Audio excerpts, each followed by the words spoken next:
Okay, good evening everyone. First of all, I just want to say thanks for coming out. I know it's not easy to get here at 6 o'clock. What day is it? Tuesday? Wednesday? What day is it? Tuesday, yeah, on a Tuesday. Again, I'm sure you've got lots of questions. Dave has been around other provinces in the country, so he's given his presentations for food. So I think you're, what, third, fourth? Yeah. And as I said, I know we're going into maybe an unknown and people are feeling maybe there's a bit of uncertainty, but hopefully tonight will give you a bird's eye view as to why we're doing it. And then there'll be an opportunity at the end to ask any questions. For those that have already had the chance to meet with Southern Nova Scotia, your starting point in terms of knowledge is obviously a little bit further ahead. And we're going to continue to reach out to different regions, different clubs throughout the next 3 to 6 months to make sure that everyone feels equipped with the new program. So without further ado, I'll give you Dave Knott, who's Manager of Development Operations. That's right. Here we go. Fancy title. Thanks everyone, and also thank you for being here. Appreciate it. As I go around the country and give these types of presentations, you never know what to expect in terms of a turnout, especially on a weeknight with weather still being not too bad outside. So I do appreciate you making the time. I'll probably go for about an hour or so. I'll pause at a couple of points because there is a lot of information that I'll present to you to take questions on specific pieces, and then at the end we should have a good amount of time for discussion and questions. So hopefully we'll come away with a little bit more knowledge. I'll be the first to admit that I probably won't be able to answer all of your questions today because there is still, as Mike had said, a lot of unknown as we're moving towards. There's still some pieces to the puzzle that need to come together before we get to the before we get to the finish line, or in this case it's actually the start line, to be able to get us rolling. So also wanted to let you know Jason DeVos was originally supposed to be here with me to give the presentation. Unfortunately for you, but I guess fortunately for him, he's been called away by FIFA to go to meetings with other kind of national development directors where we can actually have some discussions in this area around coach education, around kind of best practices and best principles for player development. So unfortunately, when FIFA beckons, you don't have the opportunity to say no. So Jason is off to the UK this week to meet with other confederations and discuss some of the best principles. So I will say I do talk fast, and I try to talk loud, so if I'm losing anybody, I'm not loud enough, or I'm talking too fast, just put your hand up and I'll pace myself and slow it down or try to project a little bit more. I will also share the presentation with Mike after. I am wearing a mic as well, so you can hopefully get back to it if you missed some of the pieces or wanted to revisit it later on. So to start us off with, I just wanted to give kind of an overall 10,000 foot view of where we're headed as a country. So it's not a completely different approach than what we've seen in the past, but it may be a little bit of a different picture from what you're used to seeing. So have any of you seen the old kind of road pathway with the sky and the grass, and depicts kind of what soccer looks like? So it's a very pretty picture. It looks nice. Unfortunately, it's not the most interpretable, and it's not the most transferable if you're trying to explain it to parents, to coaches, to stakeholders within the game. So what we've done is create a pathway that we think is a little bit more clear, a little bit easier to understand, and a little bit more of a reflection of what exists in today's soccer. So this is a reflection of today's soccer environment, and hopefully what we'll see is some improvements across the board in all of these different areas to be able to move the game forward from where we are today towards where we want to be in the future. And it's not going to happen overnight. It's a process. And it's certainly not the magic bullet that's going to fix soccer, but it is something that we're committed to working towards, bettering the process and bettering where we are today. So across the bottom are 3 stages at the bottom, all aligned to LTPD. So active start, fundamentals, and learn to train. These are our grassroots stages. So by FIFA definition, everything up to the age of 12 is considered grassroots soccer. So all of that stuff happens down at the bottom and really is about engaging first contact with players, keeping them involved in the game, fostering and building that love for soccer so that they want to continue to participate long term. A couple of new areas to the pathway that I think it's important to talk about. Down here in this area, we've got a program called Skill Centers that I think Mike and the crew at Soccer Nova Scotia have done a starting point anyway of starting to present some of those concepts to some of the groups that they've met with. We do have a document that outlines it from the Canada soccer perspective. It's just in the final editing and typesetting stage, so that should be available shortly and will accompany an application process where you can hopefully some of you will be interested and want to be able to pursue that as a designation. basically what we're looking at there is providing an enhanced development environment for players between the ages of 8 and 12, with the idea that we want to provide as many players as possible with the best training environment possible for as long as possible. So get them involved, get them engaged, keep them in those positive development environments, and hopefully progress them and keep them engaged in the game up to these higher levels of play within the stream.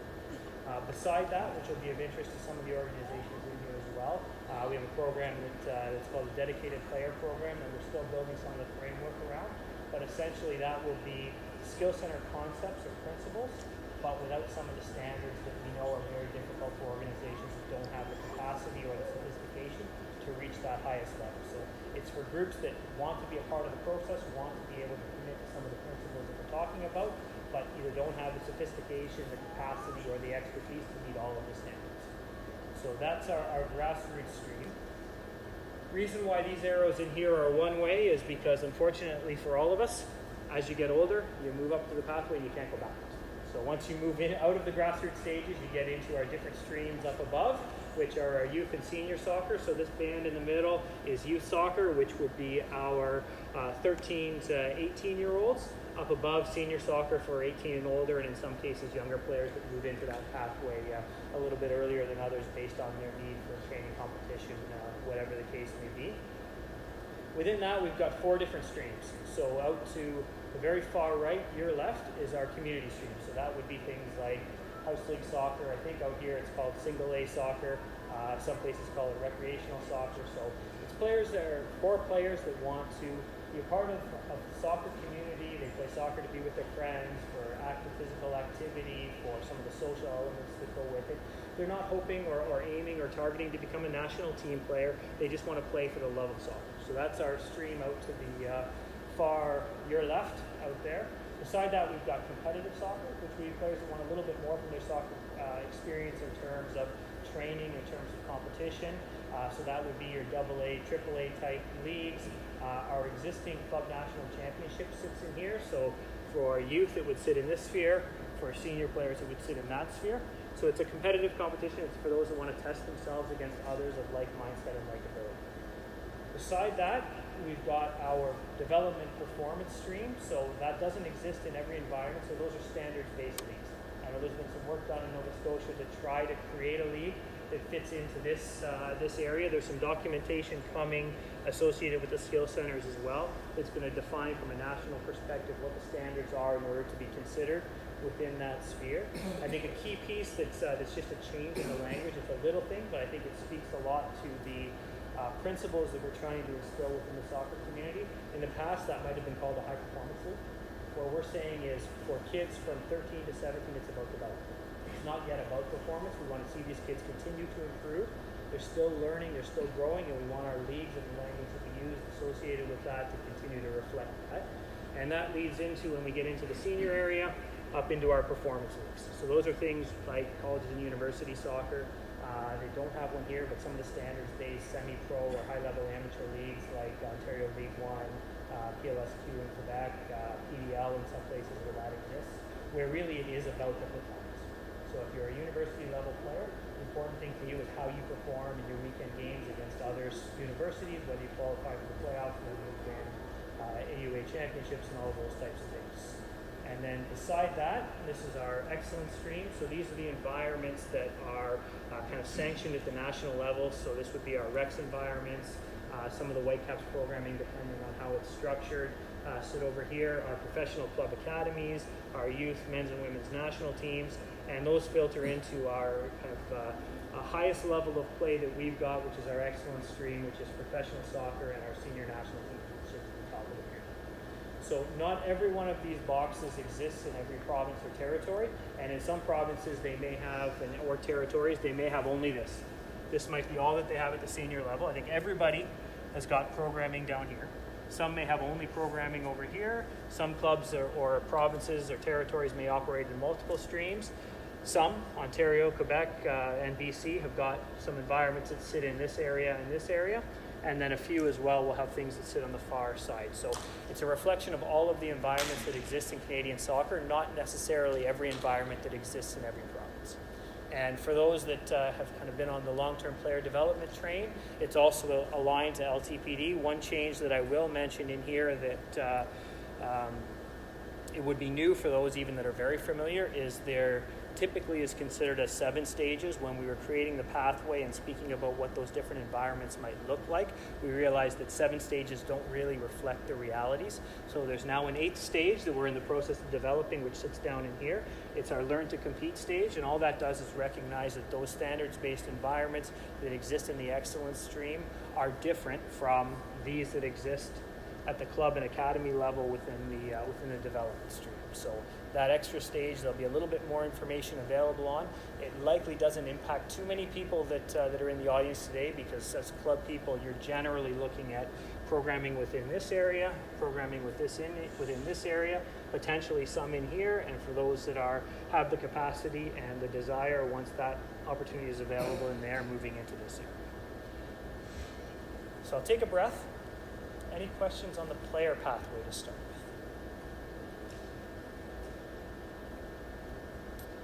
All right, easy crowd, no problem. Is this a CSA-driven thing, or is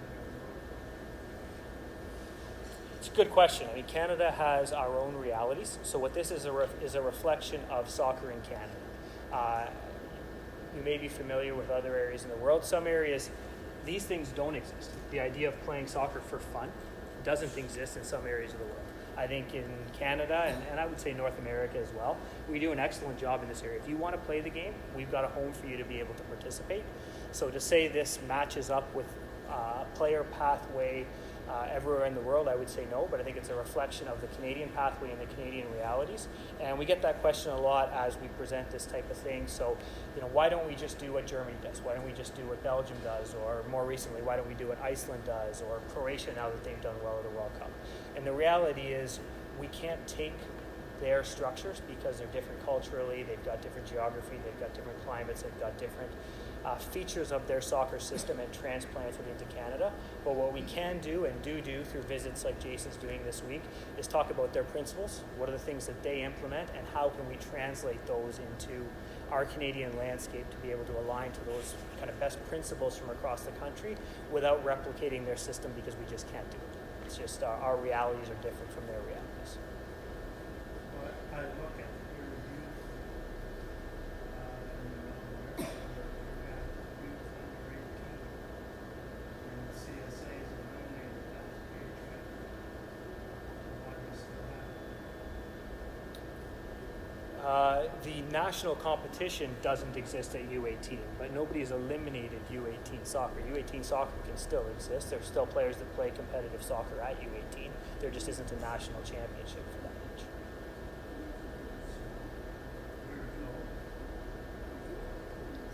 Jason, if they're ever can that program on hold.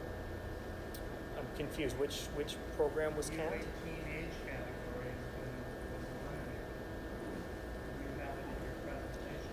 Yeah, I think that may not be an accurate reflection of what happened. The U18 Club National Championship, so the 14, 16, 18, which was the old Club National Championship, shifted to U17 and U15, but that doesn't mean that soccer at the U18 level ceases to exist. I don't know whether it's whether Canada Soccer would even have the power to say you cannot play U18 soccer, nor would we want to if it exists in a way that is beneficial to the players that participate at that age. And it would be the same thing with, there's organizations out there that run U21 leagues, U23 leagues. It's not Canada Soccer's role to say these are the age groups you must run or these are the age groups you cannot run. It needs to reflect local realities. Are there enough players to have a U17 program that goes to club nationals and also a U18 program that plays within the province? I don't know. The folks in this room would know better than I do.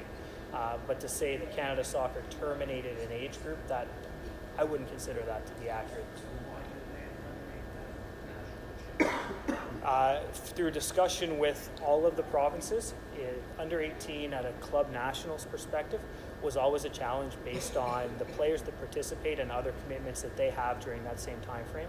So under 18s, unlike under 17s, are generally out of high school. They're into colleges and universities, which operate at that same time. They're out of high school and they're working, which makes it difficult for them to be able to get the time necessary to commit. So as a collective, the technical leadership and then presented a recommendation to the competitions committee, who accepted it, found that based on the structural challenges at U18, the U17 would be a better place for that competition to sit.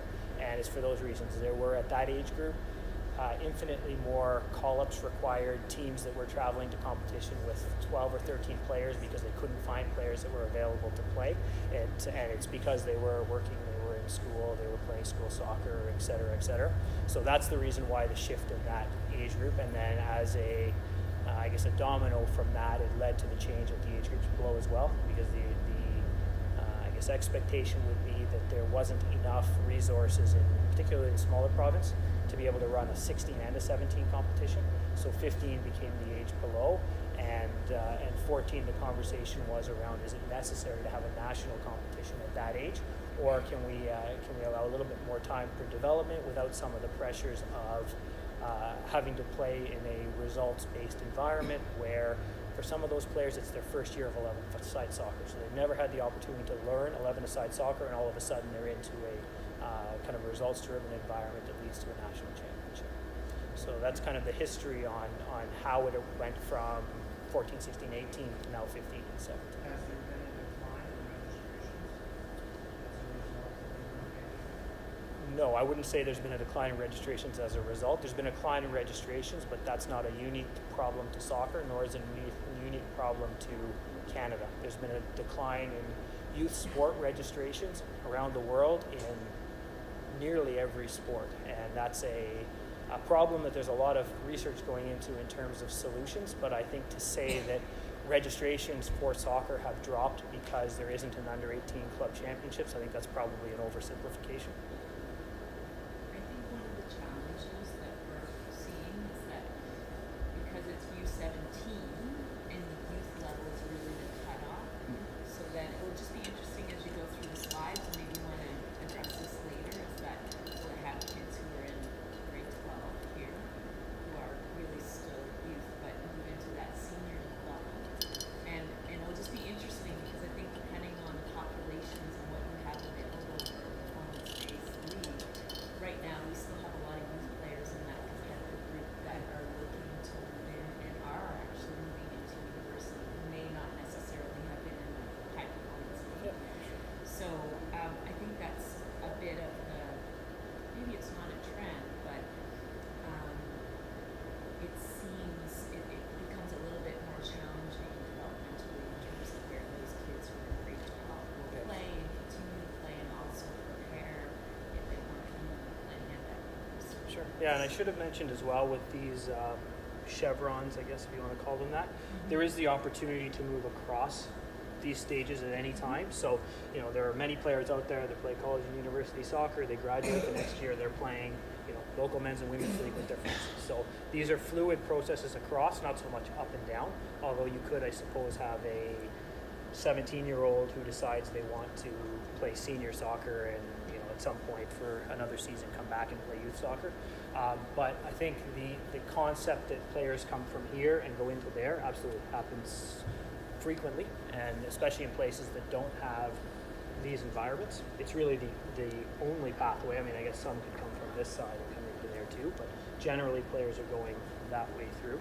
I can't speak to the kind of local need or lack thereof for U18s. It's probably a conversation to have with Brad and Mike and the team in Soccer Nova Scotia, but that I would say age group is and can be independent of club nationals. So club nationals will happen at under 17, but it doesn't mean that there can't be under 18 leagues or 21 or 23 or whatever the age group is that makes the most sense. So there could be a Eastern Canadian and a Central and different. We could organize nationals. I mean, it wouldn't be a nationals because it wouldn't be organized by Canada Soccer, but you could have a provincial competition if you wanted to. Again, you would need obviously to gauge what the interest level is. There's no one that says you cannot have a competition at under 18. And there's tournaments out there. I don't know if there are any in Nova Scotia or not, but there are under 18 tournaments. Like there's under 18 leagues in other provinces that still operate. Whether there's a need for it or not, I don't know.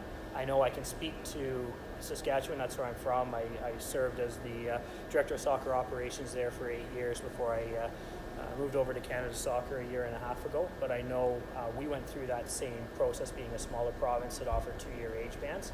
And under 18 was an age group that was always challenging in terms of the volume of players and the need for competition at that level. We were running provincial leagues with 2 teams, with 3 teams, with 1 team some years. And the reality is that that league was no longer necessary when the shift went to U17. The numbers have gotten stronger at U17. The U18 players have moved into senior leagues to be able to support their kind of ongoing development. But that's the reality in Saskatchewan. I don't know if that's the reality in Nova Scotia as well. It's a conversation to have. Is there a gap there? And the other piece that I know can be a gap, I don't know whether it is in Nova Scotia or not, is this transition piece. So oftentimes players, I don't know here whether clubs are typically, cradle to grave or whether they run only youth programs and senior soccer is separate. But how do we transition players from, they've been a part of a club from the time they were 8 years old to the time they're 17 years old, and now all of a sudden the club goes, sorry, we don't operate in that field, best of luck to you. And I think that's a problem, and that's something that I'm going to talk about in terms of measuring what matters, in terms of a retention rate, so keeping players in the game as long as we possibly can, and transitioning them into other meaningful roles within the club when the time is right. So I will say that these gaps here, these transition points, can be areas where retention suffers because they can't navigate the pathway, or the players themselves don't know how or aren't supported to be able to get there. The clubs kind of throw their hands up and go, okay, we helped you get to U17 or U18. We don't run senior programs, so good luck. And the senior players that maybe have a bit of quality or know somebody, a senior team is going to come and say, hey, come play with us this summer. Those that just want to play, if they don't organize it themselves, do they disappear from the game? And some of you probably have kids that age. My kids are a bit younger, so I can't speak to it from personal experience, but I don't know how many 17 and 18-year-olds want to self-organize their own team and enter it into a senior league. I would bet it'd be quite few based on the pressure points that they've got in their lives at that point. So what can we do as a system or a structure to make that transition or that kind of retention within the sport, but transition to a new experience easier for them? So I will agree that can be a challenge, and these tend to be drop-off points, as well as that point in the kind of 15, 16 age group where there's a lot of competing interests. People start to work, people get into higher levels of high school where they've got demands educationally, they maybe play high school sports, they get part-time jobs, they have boyfriend, girlfriend, friend groups that demand their time. So those are the areas where generally retention goes down. So it's areas that we're trying to look for root causes in, and also, as I get to and we'll speak about in the club licensing process, hopefully guiding behaviors to start to influence people to focus on that as a key priority within the soccer environment. So aligned to that, most important person in a player's experience within the game is the coach. So the coach has the biggest opportunity to influence the players that they work with, and what we've tried to do anyway is align our new coaching pathway with the player pathway so that the players have the right supports from knowledgeable people that have been trained in the areas in which they're going to operate. So out here we have our community stream workshops, which have always existed. Those are not always existed, but have existed for a number of years. Active Start, Fundamentals, Learn to Train, Soccer for Life. The difference, what we're doing now, is we recognize that those programs and those services need to be accessible to as many people as we possibly can. We need to make it easy for people to complete that training. So we're just in the process now of revising those curriculums and delivery mechanisms to take the theory components into an online training, which you would do in advance, and then you do your practical on-field part as a standalone module in the province, or ideally within your club environment if you have a training learning facilitator there, so that we take what is a 3-hour course, a 8-hour course, and 2 14-hour courses, Mike? Yeah.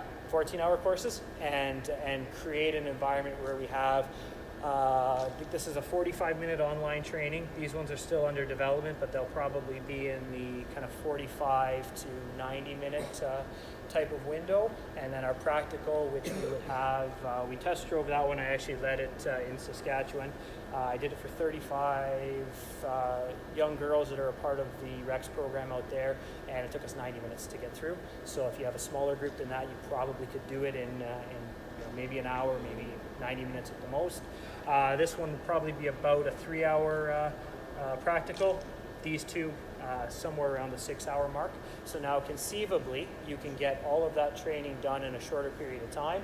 For the learning facilitators that Mike and his team try to organize to go out and deliver workshops around the country, around the province, they're going to better be able to service more people and provide more services. So hopefully by shortening the in-person component that we've got there, we can get more coaches through that environment. And I know Soccer Nova Scotia have done a good job of setting standards and expectations around coaching.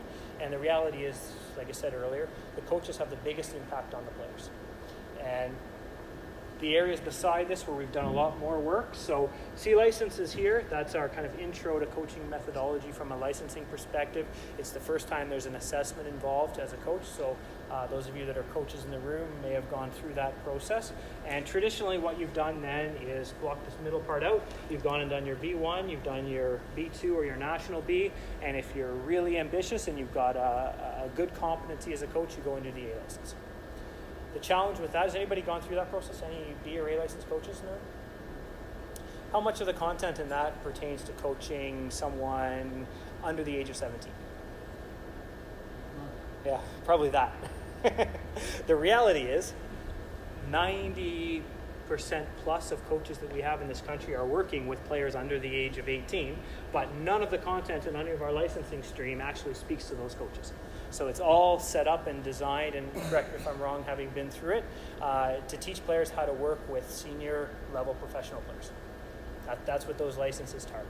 The reality is it doesn't speak at all to the cognitive, social, emotional, mental development that goes with coaching youth players. So an A licensed coach that's gone through our training program has no concept of what it's like to be a 14-year-old girl based on what our training is, or how to coach an 8-year-old boy. So what we've realized, and it's not a hard realization, is that we need to build some courses that speak directly to the coaches who coach youth. So we just piloted, and Mike was part of the team that built that license and a part of the group of LFs that piloted a children's license, which speaks directly to coaching kids under the age of 12. So what are the principles you need to understand? What do you need to know about the coach? And about the player in order to be a good coach? What are the best ways to be able to develop players? What are the best environments to develop them in? And that'll be something that we'll roll out nationwide next year. So for those that do coach in that area and are interested, if you don't have this, I would suggest the next time it's offered, try to get into that C license so that you can access the children's license when that comes up, if you're interested in taking some higher level certification that speaks specifically to coaching children, because the development is nearly complete, so it's been piloted. We need to pilot it one more time, and then we can start to roll it out nationwide. So this one, the content exists. It's only been tested once, so we need to revise and then retest. But it will be rolled out nationwide next year. People that are developing it, what license do they have? Most of them would have these licenses, but they would be people that are working with primarily children. So they're people that have expertise and spend kind of the majority of their career working in kids soccer, because that's what the license is for.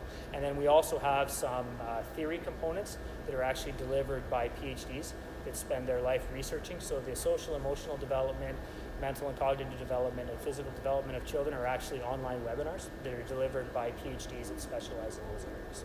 So we've been, I think anyway, creative in accessing some of the great resources we have in Canada and engaging people that have expertise beyond what we have in the soccer community in terms of kids.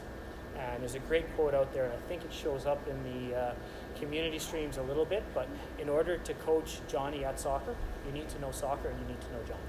And our courses generally set you up to know soccer, but we don't spend enough time teaching you about Johnny or Jill or whoever the coach or the player is that you're going to work with, and we need to change that, and that's what we're doing with these licenses.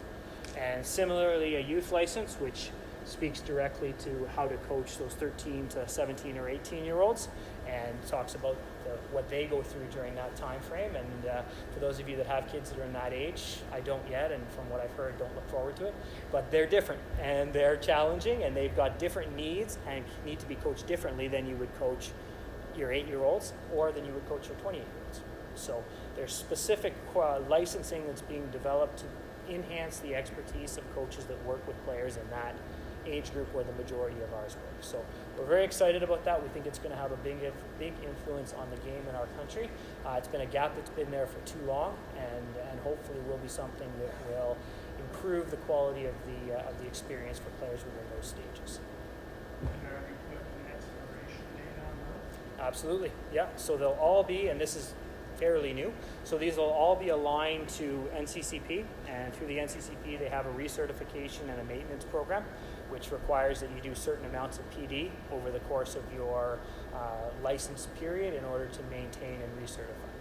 So a coach that's been coaching, constantly coaching, has to go through it again. Never stops coaching. You get professional development points for being an active coach. So yeah, those get you points. I think it's a point a year. So every year that you coach during your license period, you get points. You also get points for taking additional training. You get points for going to workshops. You get points for taking other training that might not be through the NCCP. So there's lots of different ways that you gain professional development points. And over the course of the 5 years, if you get enough professional development points, your license renews. If you don't and you want to go and get assessed again, you can do that too. If you're not interested in learning and you're just going to demonstrate your competency again, then you can do that too. And that's all aligned to the National Coach Certification Program through the Coaches Association of Canada. And that goes to the instructors. Yep, absolutely. Yeah, instructors are trained, certified, and have professional development requirements, which includes. Constantly coaching. Yep. Just coaching coaches. Yeah. Sorry, they're constantly coaching players, you mean, in that environment? Players, teams. If they have. Instructors that are just instructors but don't actually coach a team, right? Two different streams. So your instructors, if you're talking about maintaining your certification as an instructor, you would have instructor-based PD, but you can also include active coaching, going to conferences. All of those things count as professional development.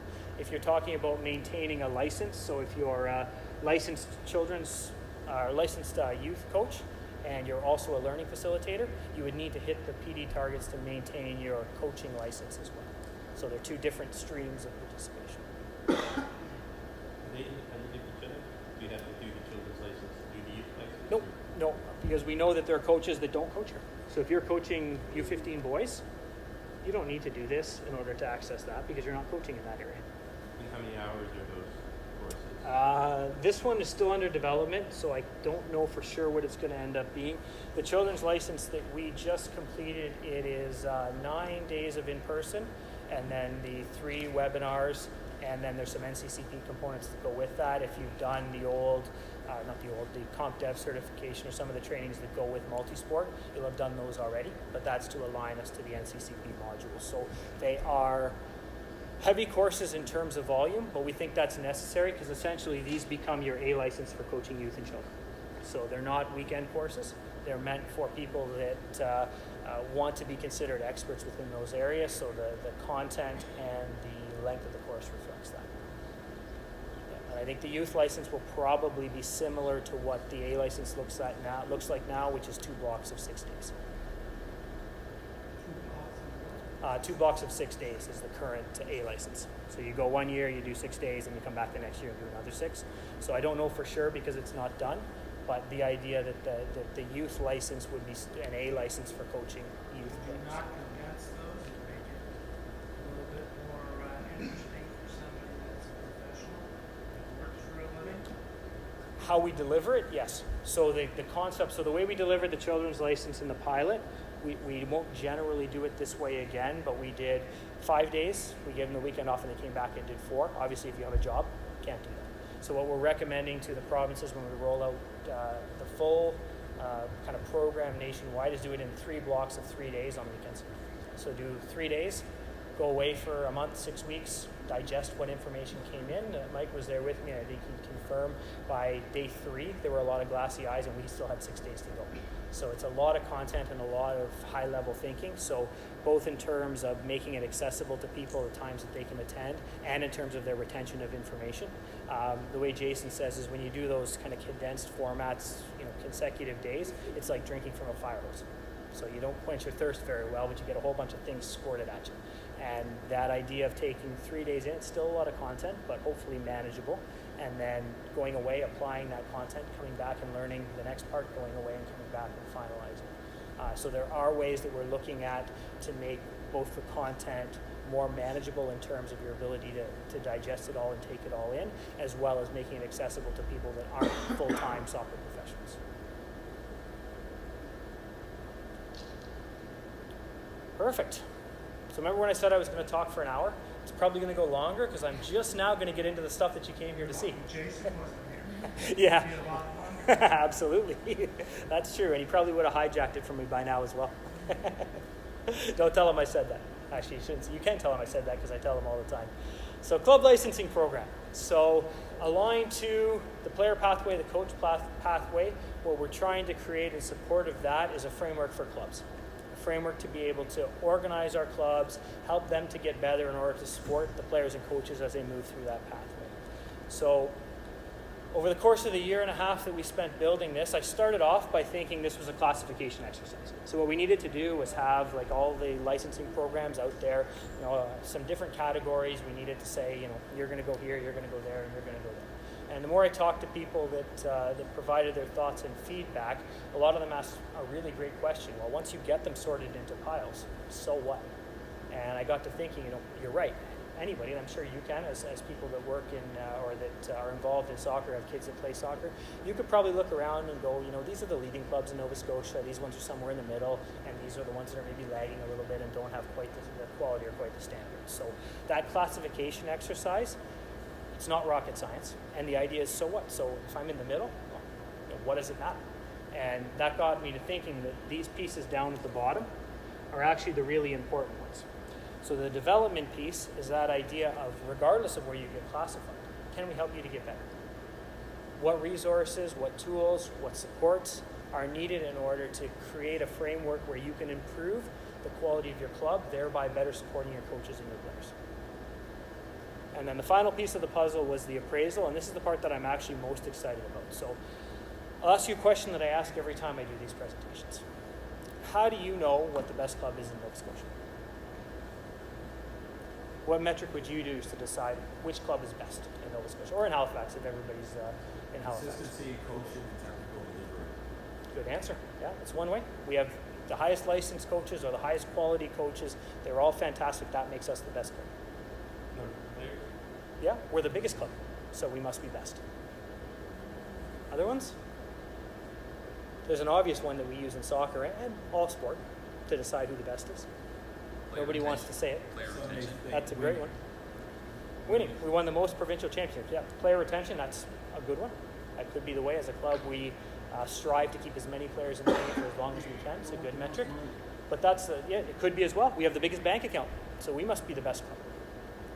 The one that most comes up first usually, and sometimes it's the way I phrase the question, so maybe you guys were shy about saying it, you didn't want to be the one to put their hand up.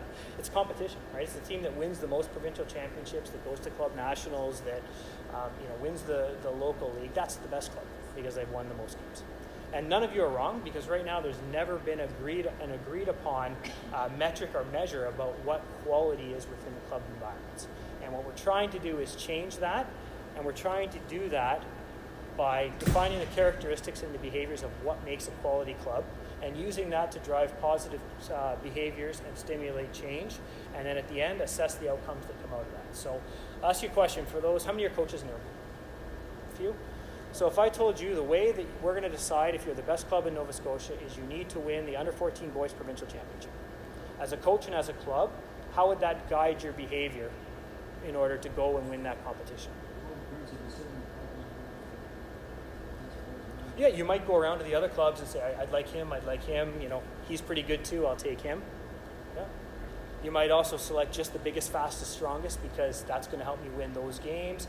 You might also, adopt a style of play where we're going to, smack it long and hope for the best, because that's the way that we can win games. So that metric that you're using to measure the quality of your club is guiding your behavior as a coach and as a player. Alternatively, if I told you the way that we're going to tell who the best club in Nova Scotia is the one that brings the most players into soccer, the one that keeps players in soccer the longest, the one that transitions the most players that progresses the most players to higher levels of play if they have the desire and ability, they move through that pathway up to higher levels, and the one that transitions the most players into other meaningful roles within the club, coaching, refereeing, youth advocates on boards, eventually board members. That's what makes a quality club. All of a sudden now, as a coach and as a club, you're going to have very different behaviors, because you want to be able to get players in at a young age. You want them to stay with you as long as you can. You want to see some go to that higher level if they've got that ability and that desire. And you want to be able to reinvest those players in the club and create a community where they're wanting to give back because they've had such a positive experience within the club. So what we say is we want to measure what matters. And what we've said is we've aligned that to a set of principles, and then at the end we want to assess the outcomes. What happens? When we start to behave differently, are we seeing different measures? So are our retention metrics going up? When we say you need to have a pathway and a way to keep players engaged soccer long term, not just within the club, what happens to them when they leave the club? Do they go and play senior men's, senior women's soccer? Do they go to university, college? When they come back, do they still play? All of those things factor into the quality of a club and the quality of a player's experience. So you may think a little bit differently about what we do with those players when they graduate out of the club or when they come in initially, if those are the things that we're measuring. So measure what matters. Great quote. This is from an inventor from the 1600s. So he says, as to methods, there may be a million and then some, but principles are few. The man who grasps principles can successfully select his own methods. The man who tries methods ignoring principles is sure to have trouble. And this is how we're building both the club licensing and the soccer system in Canada. Is we want to try to instill a set of principles within soccer in this country. And we want people to commit to the principles. We want people to believe in what we believe in and want to be a part of what we're doing. And then within that framework, you may do things a little bit differently in your club. And I'll talk about this a little bit more when we get into what those principles are. But as long as you're abiding by the principles and you're committed to the same types of things that we want to see as positive behaviors, then you have a little bit of flexibility and a little bit of opportunity to be able to do things in different ways based on your own club identity, the reality of the demographic that you work with within your club, which aren't the same. They're not the same within different areas of Halifax. They're certainly not the same from Halifax to Toronto or Vancouver or Saskatoon for that matter where I live. So the principles that we're trying to instill within the soccer community. First one, prioritize fun. Number one reason that kids play sport is that it's fun. Number one reason kids leave sport, it's no longer fun. It's not rocket science. People don't want to do things that they don't enjoy. And fun has many different definitions. We're working with a fantastic researcher out of George Washington University in the States who has developed something called Fun Maps, which actually assesses 86, I think, I may get the number wrong, but a large number of things that are fun for kids in sport. And there's a way we're working with her to be able to figure out how fun our environments are. Next one, we want to emphasize physical, mental, and emotional safety. So when parents, those of you that are parents in the room, when you sign your child up for an activity, you pass over your precious little one, you expect that the environment's going to be safe. That's an obligation that we have as a sport, particularly for those that are following the news recently, the things that have happened in skiing, the pressure that's going to come and is already coming from federal government and provincial funding agencies to make sure that we're creating environments that are as safe as they possibly can be. And that's both, we're not playing on fields with gopher holes where someone might break their leg, to we don't have environments that are, where there's harassment and bullying, to we do criminal record checks, we do proper background screening, and we make sure that we do the best possible job of protecting the valuable youth that are with us. We want to provide developmentally appropriate high-quality programs. And this is what differentiates us from the guy that's kicking around in the park. So the beauty of soccer as a global game is that it's the people's game. Anybody can pick up a ball, and in some cases, in some communities in the world, you don't even need a ball. You need some bags tied together or a pair of socks, whatever it is, and you can play. what we offer as member-based soccer is we have some principles that we abide by, and one of those is we're going to provide developmentally appropriate, high-quality programs. So that's things like we don't play 11-a-side soccer at U8. Our coaches have a concept of the players that they're working with and the types of activities that are appropriate for them. So that would be developmentally appropriate, high-quality Aren't programs. these things already in place? Some places they are, but I think in some areas, Tell me that in Canada, these things aren't in place? in some environments they're I've not. been here a long time. These things have all been in place for a long time. And Where's the documentation? Where's all that documentation from when I was 10 years old and I had to play senior? it doesn't exist, right? And that's what we've got to do is we've got to capture the information and be able to report that back. But I would argue with you that we've lost sight of some of these. We've lost sight in youth sport in particular, and not just soccer, but we've lost sight of some of these as our guiding principles, and we've moved towards results-based, winning championships being at the paramount and servicing a small percentage of players that may go on to play at a higher level, not looking at the global, community-based and personal development of all of the individuals that play our sport. Because really, soccer is our vehicle to develop better citizens. Our goal was always to win and to put players on the national team. That was our goal. I think we did a pretty good job. Right? Take it down here.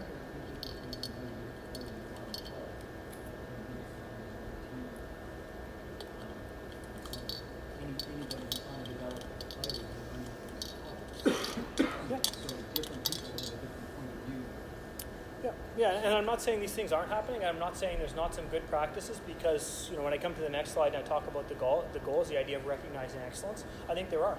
I think there are some organizations that do a great job in all of these principles. There's others that do a good job in some of them. It's not an a la carte menu where we say, okay, we were going to provide a safe environment, but we don't care about fun.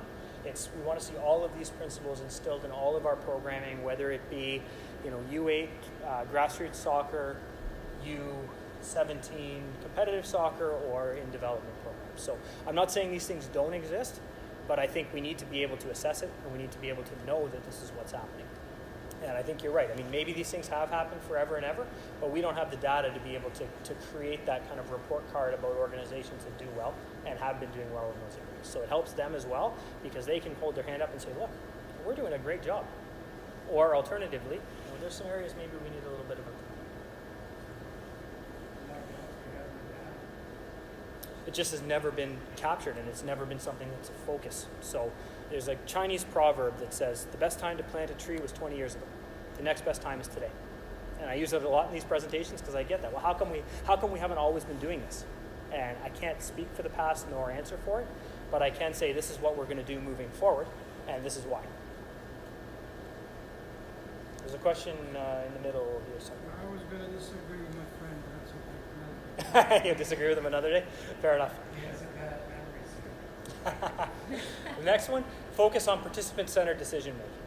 So the individual is at the center of everything that we do. Our clubs, our districts, our provincial associations, they're all vehicles that support the individual. So we need to make sure the individual, which is our resource, our customer, is well supported, has a positive experience in order to continue to play the game and advance if that's what they're interested in doing.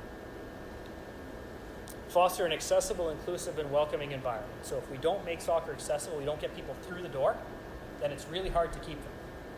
And if when they get through the door, they don't feel welcomed and that the environment that they're participating in is inclusive, they probably won't stay. And what that means is different things to different areas. There may be some clubs based on their demographic where accessibility is really about providing financial support for people that can't afford to play soccer. In other areas, it may be about engaging with groups that are new to the country that may not know how to engage with soccer programs and get into them. So that's what I mean by principles. What you do specifically within your club to be accessible, inclusive, and welcoming is going to be different based on your reality. But that concept of that being an important piece of what we stand for in soccer remains universal. And the final one, act as a good corporate and community citizen. And I think that's an important one because it comes up every time I do one of these presentations. So It may be that you're doing a great job of winning championships and putting players on the national team, but are you that coach, and it was mentioned over there, that's sitting in the parking lot handing out flyers to people that are with other teams, right? Be a good corporate citizen, be a part of the bigger soccer puzzle, not someone who's on their own, right? We want us to, as a collective, work together as a soccer community to improve the sport in this country. And that's an area that I don't think people think about as often. And the other piece as a community citizen is, are there contributions that you make to your community beyond soccer? Or do you just run soccer programs? Are there things that you do to give back? Are there things that you do to engage so that you're seen as a member of the community, not the soccer club or the soccer program? So that's what we stand for as a part of the licensing program, and we want to work with organizations that stand for those things too.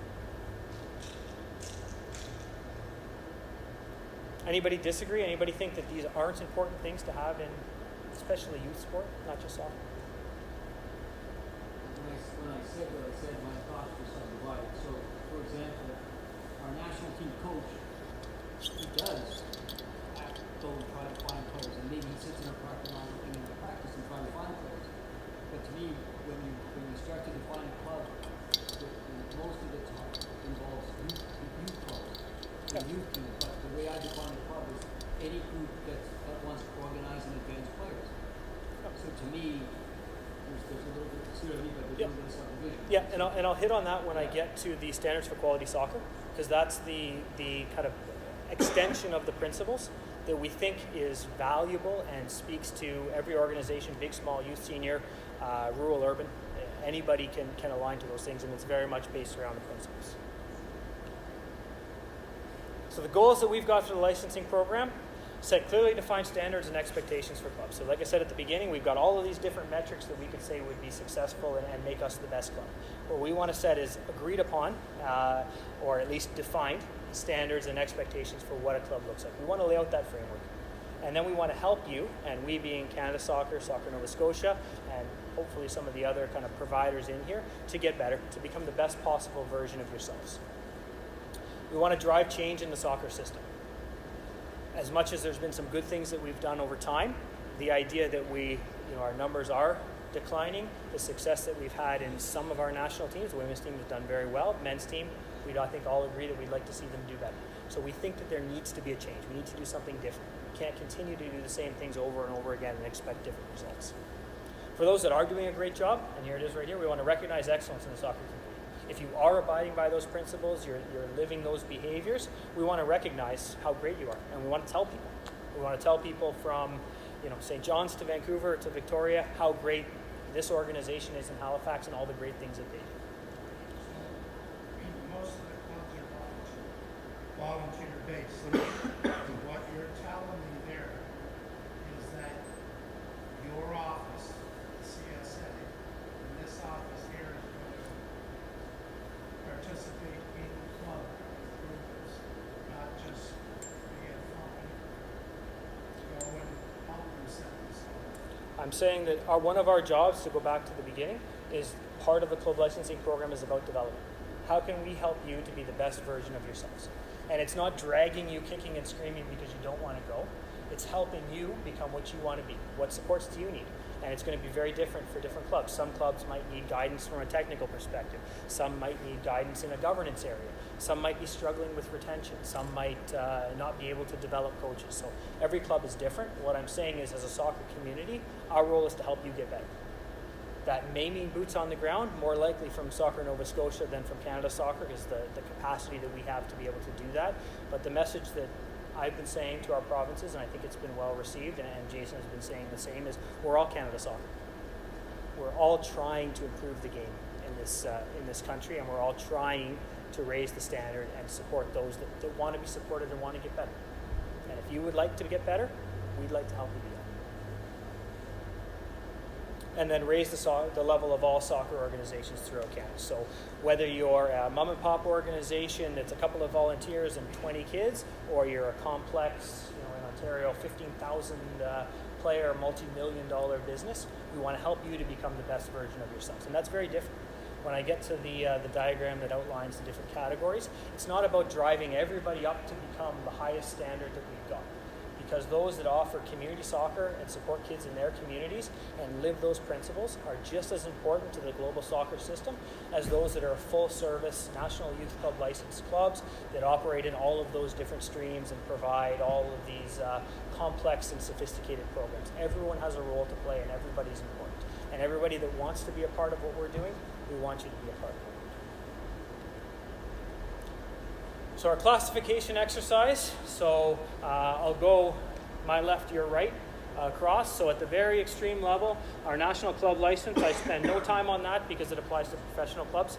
So, but do know that there are standards for organizations that operate at that level that they need to meet that are higher than anything that's going on within our amateur youth environment. So when Halifax Wanderers come online, in order to play in the CPL, which has an opportunity to qualify to a CONCACAF Champions League and FIFA events, they need to meet a certain standard that's laid out by CONCACAF and supported by Canada Soccer in order to function in that area. What do you mean, what is the standard? There's a whole list of criteria that they need to abide by, everything from stadium quality and game day operations to technical staff licensing to medical support teams, technology. They've got and that's not the area that I work in, and I don't want to spend too much time on that area. It's but not a feeder system. In terms of an academy, no, it's related to the way they operate. Is it Toronto, Montreal, Vancouver also have? Yep, they're all in there. Yeah, so anybody that's in right now, and I'm going to get the name wrong, Canadian, it used to be Nutrilite Canadian Championships. That's not the sponsor anymore. But that competition that you see on TV that has Toronto, Montreal, Vancouver, Edmonton when they were around, Ottawa Fury, and now more recently the champions of the Quebec Standards-Based Senior League and Ontario Standards-Based Senior League. All of those teams need to achieve that license because the winner of that competition goes on to play in the CONCACAF Champions League. So if Saputo doesn't meet that, if he gets $10 billion, he's not going to go CONCACAF? Correct. Is this the only country in the world that does that? Every country in the world does that. It's the same. It's the same thing in UEFA. So the Champions League clubs, they've got a certain standard that they need to meet in order to play in the Champions League. And generally, as you go within your local domestic league, you win your way to promotion, but you also have certain requirements of the club. You need to have a ground of a certain size. You need to have structures of a certain level in order to be promoted to the next level. So that's not that the licensing of professional clubs is not unique to us, and I would say we are towards the trailing end rather than the leading end. Beside that, these are the areas that become relevant for community-based programs. So our National Youth Club license, which is our highest level license that we have in Canada, and that is aligned to the Canada Soccer Player Development Program, which will be a network of standards-based leagues that we're in the process of setting up. So that sits beside that. This year we're working with organizations that are already in standards-based leagues in Ontario and BC to get them operational at that level, and working with Alberta Soccer to be able to get the clubs that want to be a part of that program in that province going. Next year, that'll roll out to clubs that want that opportunity outside of those three, and that's just to manage our capacity. The number of clubs that we have in the country and the number of people that we have to assess them just led to that as a rollout strategy. The ones that likely are more relevant to the organizations and the people in this room, these ones in here. So at this far end, these are our standards for quality sport, which I'm going to speak a little bit more at the beginning, but these are what we say are foundational principles-based requirements that we think every organization in the country could meet should they want to. So that's around, I'll talk about it in a second, but that's around things like safety, accessibility, inclusion, developmentally appropriate, and fun as our pillars. And then between those two, as I went across the country and laid out what the framework was going to look like, I realized that the country is very different. So what we originally had is 4 levels. What happened as we went around the country, there were organizations and communities that had been doing licensing for years. And what they said is your mid-level licenses in between, they're way too low. Our clubs are already beyond that, and you're going to hold them back. So we don't want that. Other organizations that hadn't started yet said, those expectations are way too high. None of our organizations can meet those standards. You need to bring them down. So what we said is we need to work with regional realities to create a program that is aligned nationally but works in every jurisdiction. So what we're doing in that area is building what we're calling the foundational criteria. So these are things that we think have to be a part of the license at that level.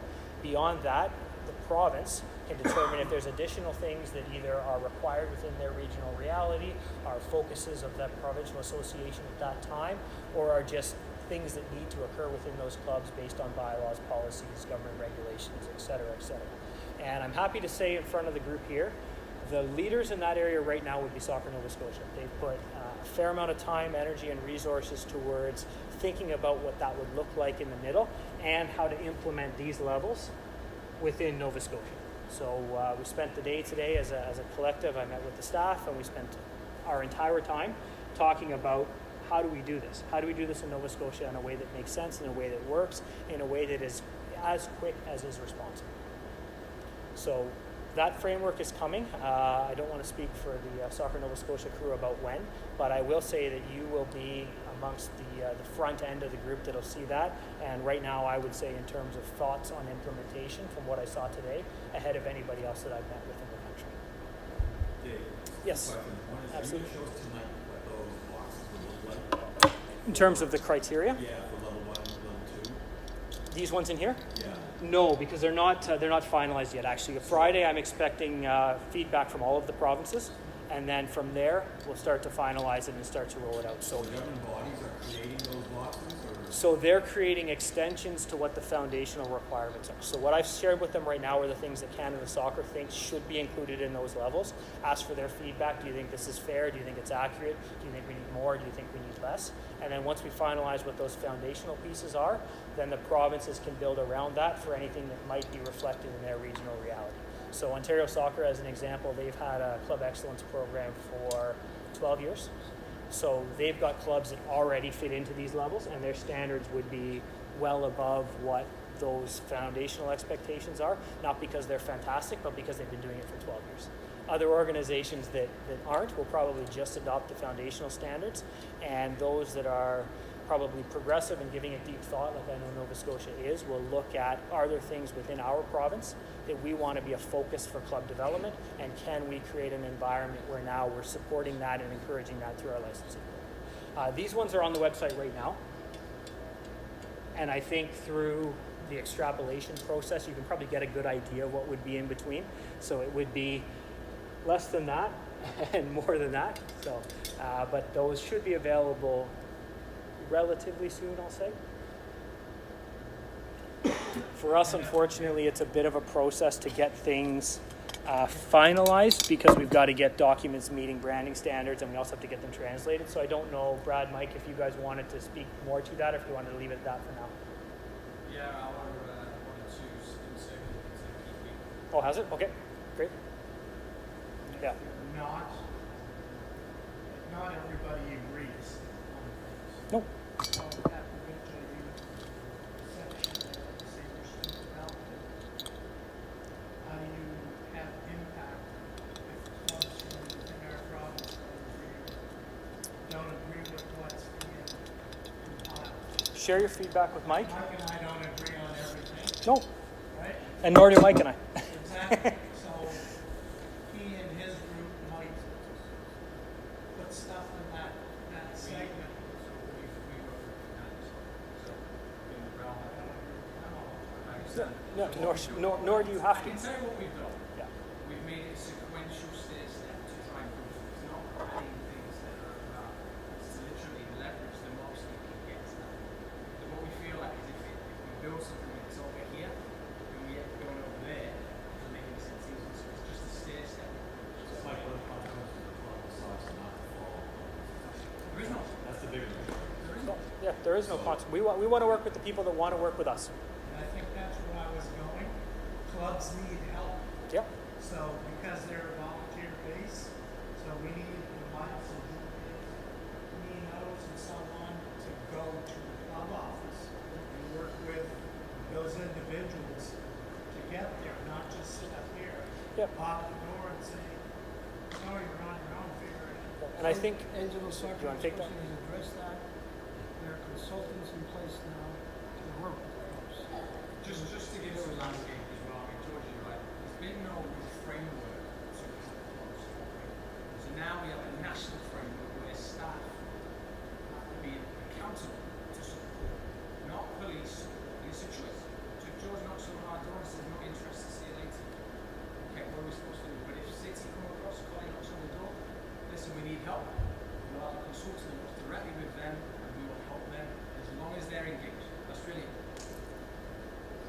And that's from my perspective, I agree with you, and that's why we share the information. And probably Mike and Brad would agree. They're probably sick of me sharing stuff with them because I don't know it all. I'm not an expert on what the soccer landscape is in Nova Scotia, so I want to share ideas and I want to get feedback. I don't know whether there's that opportunity within the province to be able to share feedback to Mike, but I know as we built the National Youth Club license, there was some great feedback that we got from clubs directly that guided where that process went. So as an example, originally we said if you're going to be a National Youth Club license, you're a multi-million-dollar business, you need to have an office. You need to have a physical space where you operate. Clubs came back and said, you know what, that's going to cost us $60,000 a year in rent in downtown Vancouver. We would much rather put that $60,000 towards player development. You're being unreasonable here, and we think there's another way. So we took that away and went, okay, well, what's the reason why we wanted you to have a physical space? Well, it was because we know that there's confidential information that clubs store. Where is it kept? Is it in somebody's basement? Is it in the cloud? One of the things that we needed a physical space for, or thought we needed a physical space for, was to house information. The other one was there's a lot of confidential information. So if you need to have an honest conversation with a coach and maybe let them go, where do you do that? It's enormous. In a community that's quite small, and they know, well, that doesn't work. That's not how professional businesses operate. But as a compromise, we were able to say, look, maybe you don't have to rent a space that's there full time, but you need to have access to a physical location that provides privacy in order for you to conduct your club business. So there are situations like that where, as a collective at the national level, we said, look, we think this is reasonable. And there were a lot of clubs that said, yeah, it's reasonable, we do that already. There were others that said, I think you're being unfair and unreasonable here. Can we reconsider? And we're not tyrants. I'm not here to tell you you have to do this. I'm here to say this is what we stand for. This is what we're trying to do. Do you want to come with me on this journey and come with us on this journey? It's not me. It's our team. It's Soccer Nova Scotia. It's all the provinces across the country. And hopefully with support from districts, with support from clubs, all of us pulling in the same direction. Because this idea of us fighting all the time, it's not gotten us to the point that we want to get to. And I've lived in the reality of the provincial association. I know it's hard. I haven't lived in the club world myself, but Jason has, and a lot of the colleagues that I work with have. We know what your reality is as well as we can from afar, and we understand that it's not easy. It's not easy work at the provincial level. It's not easy work at the district level. It's certainly not easy work at the club level. But we want to help you. If you want to be a part of what we're doing, we want to try to help you get better. And we've engaged with our provinces to seek their support. And again, in terms of how they've structured their organization, Soccer Nova Scotia has already said, we're with you, and we're going to organize ourselves in this way in order that we can support this process and help our clubs. I think that this is just my opinion, but this licensing program can help with a problem that we have in Nova Scotia in that our clubs are run and founded on volunteers, and there's a lack of consistency. It's great as long as you got great volunteers, but then when those volunteers turn over, you lose it. You inevitably lose some of that, and I think a lot of our clubs are in a position right now where they're suffering because of that. And I think this licensing process can get some infrastructure in place for all of the clubs that will help it be repeatable. It will help provide some consistency in something that's very inconsistent right now. Look at the evolution of all of our clubs. It's very different and it's very inconsistent. And I agree with you completely. Right. Good people can make a bad system work because they're good people. That's right. There's still going to be bad people in a good system, and they can make it challenging to move it forward. Perfect world, you have good people supporting a good system. But I think if you have the system, that allows you to replicate year after year and not rely so much on a great individual. I agree with you completely. So I said I was going to revisit this one. So our standards for quality soccer, which we think are based on principles and are the things that every club, big or small, senior, there's senior organizations, I think, if they wanted to and are committed to, they could support those things.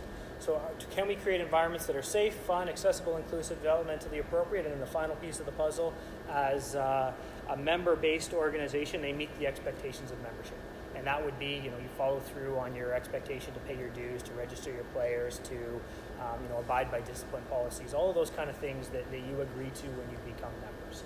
So we don't think there's anything in there that a remote club in the Yukon would say that's unreasonable. We don't think it's fair for you to ask that of us. And we think it's an expectation of most people when they sign up for soccer, that these are going to be the things that they see within their environments. Maybe not so much this one because they probably don't know anything about that, but that idea that I'm signing my child up for something that's going to be fun, that's going to be safe, it's going to support his or her development as both a human being and a soccer player, and we do that by creating developmentally appropriate environments. So this would be the area that we would say would be open for any organization, whether you are 1 team, 2 teams, 27 teams, 2 volunteers and 20 players. Do you agree that these are the right principles, and do you want to be with us? Great, let's get you in. And let's get started. And then we get that Canada Soccer stamp that says you are a provider of quality soccer. We don't know what those guys down the street who don't want to go through this process are. Maybe they are too. Maybe they're doing a great job, like we said before. Maybe they've been doing this for years, and this isn't rocket science, and it isn't a change for them, but they just don't want to be a part of it. No problem. But we as an organization have demonstrated our commitment to these areas, and now we'd like to be able to show, we'd like the stamp of approval to say that that's an important piece to our Well, puzzle. then back to if a club chooses not to go that route that George mentioned, do they get excluded from anything? Not at the moment. No. Some point in the long-term future, maybe there will be access to competition that would be aligned to the standard that you meet, but it's not today. And there's been some conversation about it at the competitions committee with regards to club national championships, and what we've all said is it's way too early for that conversation. We don't know how this is going to roll out. We don't know how many clubs are going to filter in at each area and where they're going to be from. We don't even know if anyone's going to buy into this. I will say in the places that we opened up the application process at the top level, I was actually overwhelmed by the number of clubs that said, look, we want in. I was expecting a small number, and we ended up with significantly more, which is going to be a challenge for me from a capacity perspective, but it's a good thing. It showed me, well, one of 2 things. Either they're really afraid that they're going to miss out on something, or they kind of think this is something that they'd like to be a part of, and they want to put their hand up because they want to be in. Dave, just a comment question. Mike didn't have the clubs in. It did come up. My whole issue here is what's going to happen with rural areas. So the rural areas, the small clubs, by all means, we can name 5 or 10 of them that can meet those strengths. Absolutely. But what happens for the 11 or 12-year-old who's a little stronger within that club as far as our bylaws and policies? If the parent or if that player, that little boy wants to compete, that little girl wants to compete at a high level, where is he or she allowed to play? So where do districts come in? And we've had discussions about that. So we have district and boundaries. If we're providing service, just open up the boundaries. So someone 5 hours from here can play for the Valley, or Halifax, or Durham. That's going to be the challenge, and that's what the clubs within their back boardroom or technical people are discussing. Yeah, and I will say this, that's a service the rural area, and not just the recreational player, but those players and those kids that want to maybe move on. And I think for me, I think there's a few pieces to that puzzle. So it's a bylaw conversation probably more than anything. So I don't want to oversimplify it because I know bylaws are complex and it takes time and it takes meetings to be able to adjust those and reframe them. But for me, in terms of a club licensing perspective, that's positive progression. So if you have a player, if your club offers, say, a single A program, you've got a player that would really like to play AAA soccer, but you don't offer it, it's positive that you've gotten a player to the level that they can participate at that level. And how can we create a pathway to give them access to the level that they'd like to play? And I think that for me is positive. So that would be one of our measures is progression. So are we moving players on to higher levels of play if they have the desire and the ability? And so I think the bylaw conversation is a different one, but in terms of the measures or the behaviors that we'd like to see, we want to see players have access to the programs that they want to have access to. And I think that's a key piece to what we're saying. And if all of our organizations are doing this, we think we're going to have more higher quality players that love the game and want to play more of it, and they're going to hopefully seek out some higher level programs that maybe can support their development. We know, and believe me, I know living in Saskatchewan, small rural clubs, they're never going to be able to provide programs of that level or of that caliber. They just don't have the capacity, they don't have the complexity, they don't have the number of players. But I would say, for me, from what I've seen in my experience, they do a really good job of some of these things. So look, maybe that's something like that Angela was touching upon. So in those small rural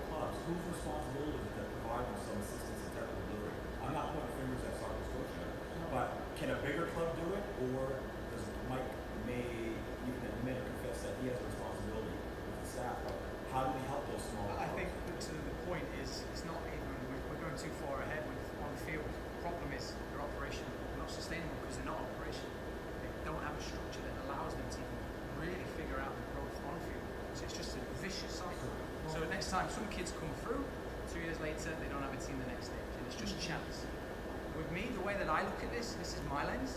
This is by design, so maybe that first of all, they have a structure, now they can actually be given some technical support. Because I mean, let's be honest, in some areas, who do you go speak to? I mean, who do you even go to? I wouldn't even know to speak to sometimes, because it changes every season. Yeah, that's what it's doing. Part of one of the reasons why I asked the question was Julia county South Shore team. They merged two teams into the mountains, right? So could that be put into this South Shore, the Valley, one partner on an age group? How does that affect stuff? Yeah, and I think that's team They have based. five against. Yeah, team based versus club based. So I think there's I guess two different sides to that coin. So as an organization, as a club, we want to build capacity and we want to build help you to become the best possible version of yourself. If the reality is you don't have enough players in one age group to create a team, what can we do to facilitate the opportunity to participate? And then from a root cause perspective, why are there not enough players? Is it because you didn't retain them very well? Is it because you're just a small community and there just aren't? Because that's the reality too. I mean, there's communities out there that no matter what a great job and what I've seen, the small communities are the ones that are most accessible and inclusive. They're literally knocking on doors saying, hey, do you want to come play soccer? We need you for our team.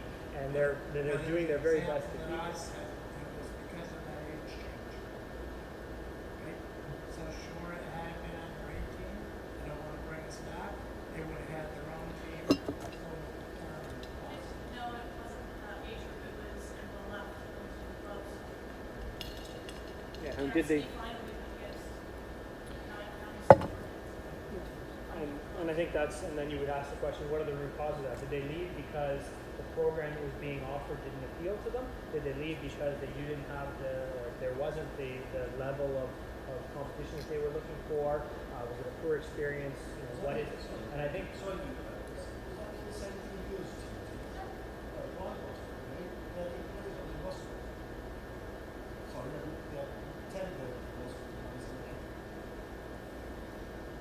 Big city, so they're a very small squad. So they can't big squad start. Yeah. So come December, when you have the side, you're going to be a genius to understand you're not a team. So they were purposely breaking their team as a strong team, 10 players. They have no best players, that's what they want. So come December, you're going to a team. So they have to move the team. So what are the root causes? I think that's the that's a key. bit of, that was dreaming. That wasn't going to happen. They break that by giving us more roster. It's a specific situation, and obviously there's different opinions on how that situation arose. But ideally, I mean, as we focus on those positive behaviors, if we're getting more kids playing, keeping them playing longer, are we going to have more players when we get to that older age group where we do see that pyramid start to happen? It's not unique to here. Folks, I think that once the plan is unveiled, once we know all the ins and outs that it takes to make this a successful plan, the membership in Nova Scotia, my past perspective, has an opportunity to find solutions how they're going to fit in here. Take, I think the heard of here, whoever can speak to me. In Cape Breton, years ago, Sydney was great. North Sydney was great. New Waterford was great. For whatever reasons, numbers of these players, they all got a little bit. But the distance is minute. North Sydney, Sydney, New Waterford. You may force them, and I know some people don't like the word merge. You may force them to merge. And stop saying, well, we play for the red and blue and black uniform and this and that. If they want to improve the system, and if the rest of the province starts improving the system, yeah, there's parents out there that are going to say, what are we doing? They will find solutions to fit into those things. We had this in the past, in Halifax District, in the Halifax Capitals, they serviced volunteer fund. Cape Breton Selects, they serviced volunteer fund.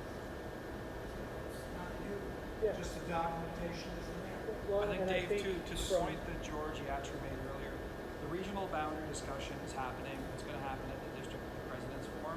So the club licensing program is going to create some situations that we have to look at ways to make sure it doesn't affect us in a negative way. So some of those discussions are happening in the background right now. I just want to let you know that there are people concerned about regional boundaries, district boundaries, and there is a group of people to actually deal with that aspect of it. So as this rolls out, we will make sure that we don't take our finger off the pulse here.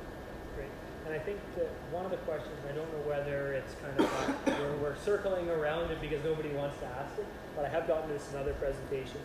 You know, by creating this licensing program, will those clubs that are licensed at a higher level, they just swallow up the little clubs, and little clubs will cease to exist. And that was a big concern, and the same questions happened in Ontario when they created their OPDL environment. Well, now, if you're not an OPDL organization, all the players are going to leave and they're going to go into these OPDL organizations, and all of the other organizations will cease to exist. And I can tell you, it hasn't happened in Ontario. All of the organizations that were there offering programming at the other levels beneath, beside, and above that OPDL group, they all still exist. Because the number one reason, and this is Oakville Soccer Club that I spoke of before, they did a big survey. They have 13,000 players in a community of 120,000. So they wanted to survey the people that were a part of Oakville Soccer Club to find out why they played for Oakville. And they're a very progressive club. They're a good club. Obviously, a club that size, they've got a ton of resources. So their thinking was, the players are here because we have the best coaches and we play on pristine facilities and we offer programming at all of these different teams. The number one reason why people play in Oakville is because it's close. It had nothing to do with the actual program provided. And I don't know the size of Halifax, so I'm going to guess here.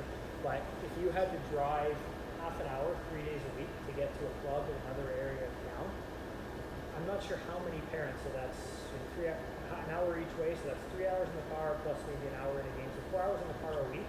If you have what you want in your community, I don't know how many parents want to spend 4 hours driving. There's a few that will, don't get me wrong. There are people that will do that. But the analogy that I draw on is a grocery store. So if the grocery store in my community has food at a price that I'm willing to pay that is of the standard that I'm going to eat, then I'll probably shop there. I don't want to drive half an hour to go to the grocery store if there's one around the corner. But if I have, I'm celiac or I'm lactose intolerant, I have a special diet, I may need to go across town to be able to get what I need. Or if the local grocery store doesn't have produce or doesn't have fresh produce or their produce is terrible, I might want to go somewhere else that has something that appeals to me. And it's not dissimilar to soccer. We've kind of gotten to the point where really we're servicing a customer. And we need to provide a product that appeals to that customer. And if we provide a product that appeals to that customer, just like the grocery store, generally most people that want that product or live in that area will want to shop at your store. If you don't offer products that those people want, then try to look elsewhere and start to look elsewhere. And that's not a club licensing issue, although this provides some framework to it. That's a quality of program. Are we appealing to the people that are our customers? And are we asking them? Which is a part of it as well. Part of the appraisal piece when we'll get to it. So. I don't really agree with you saying Okay. to some degree that if you're offering your club and your club is capped to what it can offer, that if you can't offer a higher level program, and then there's an avenue to do it, they have to go somewhere else. They have to drive that half hour or they're going to offer for a child. Fair enough. So it's not cut and dry that they're not going to provide it. No, that's assuming infinite resources and that every club wants to provide programming at all of those levels. There are clubs that look in their own backyard and we don't have the capacity, we don't have the desire. We don't want to operate at AAA. We're very happy being a community club that operates at AA or single A, and this is the number of coaches that we have. We don't have more than that. So we're going to offer the services that we're capable of offering, and we're going to do it well. And I think that's noble, and I think it's positive. And most of those clubs that I've encountered anyway, if you have kids within that community that want something higher, you're more than happy to say, I'm sorry, we don't offer that, we just don't have the capacity. Here's some places you might want to look to go. So does this program talk to that? Yeah. As a principal or what level that Nova Scotia is supposed to follow? Yeah, that would be the progression piece. So if you're developing a player and you have a player engaged, you're retaining them, and there comes a point that they need a program that you don't offer, and they move to a higher level program, that would be a progression. If they move to a parallel program, retention of the system, but not on the same level as retention of the premium. So there's a difference between progressing players because they need a different environment, whether that be programming that's offered by another club that's a little bit more, that offers programming at a higher level, whether it's a reps program or a Whitecaps program, whatever the case may be. That's possible. You want players that want to be in those environments to be supported through that pathway.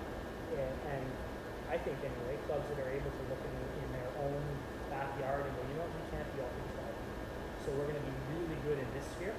And those that don't want to be in this sphere, that's great. We're going to help them find a home that they want to be a part of. Because it's hard. I mean, being especially in smaller provinces, to be all things to all people is tough. There's only so much capacity. But some will try, others, are going to go, you know what, I'm going to pick this area, I'm going to pick that area, and that's where I'm going to work. I get it. No?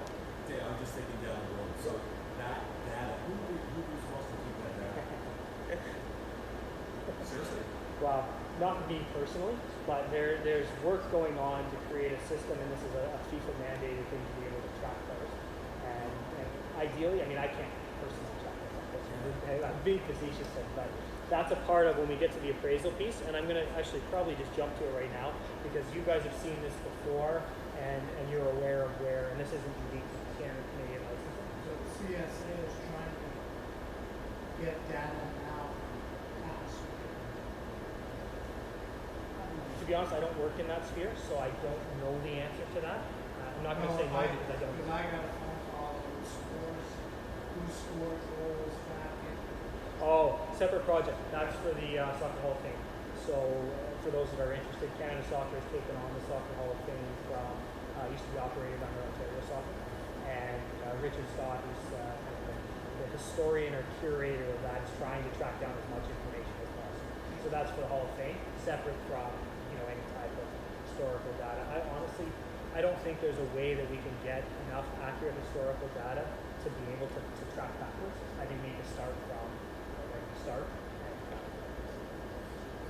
So again, not rocket science. This is the part of every organization, or every licensing program. As we get up to the higher levels, we're looking to be able to meet standards across infrastructure, technical or sporting, administration, governance, finance, and legal. And then the social responsibility, it's got a star there because it's more from a FIFA CONCACAF perspective and expectation of professional clubs that they give back to the community in some way.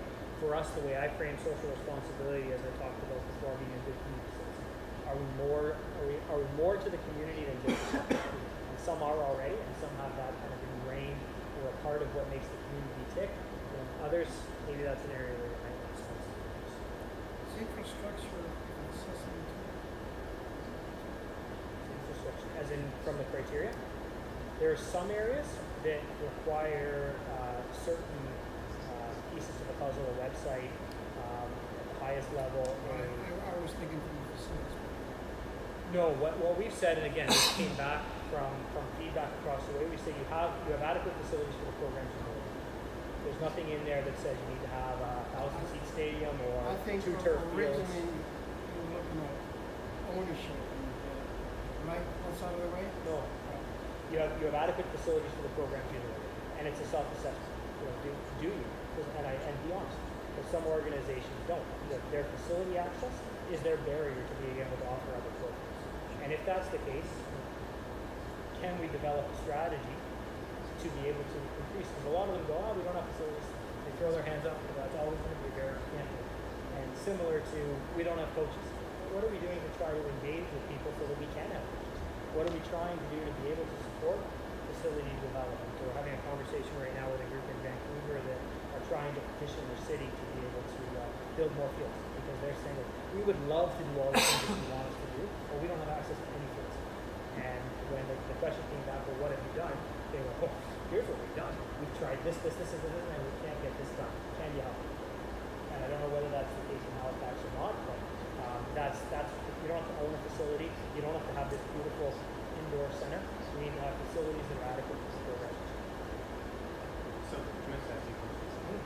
Right now, you said there's no penalty to not be part of this, and at least for the foreseeable future, there's no huge advantage. So, for people that aren't on board, because they think it's physically the right thing to do,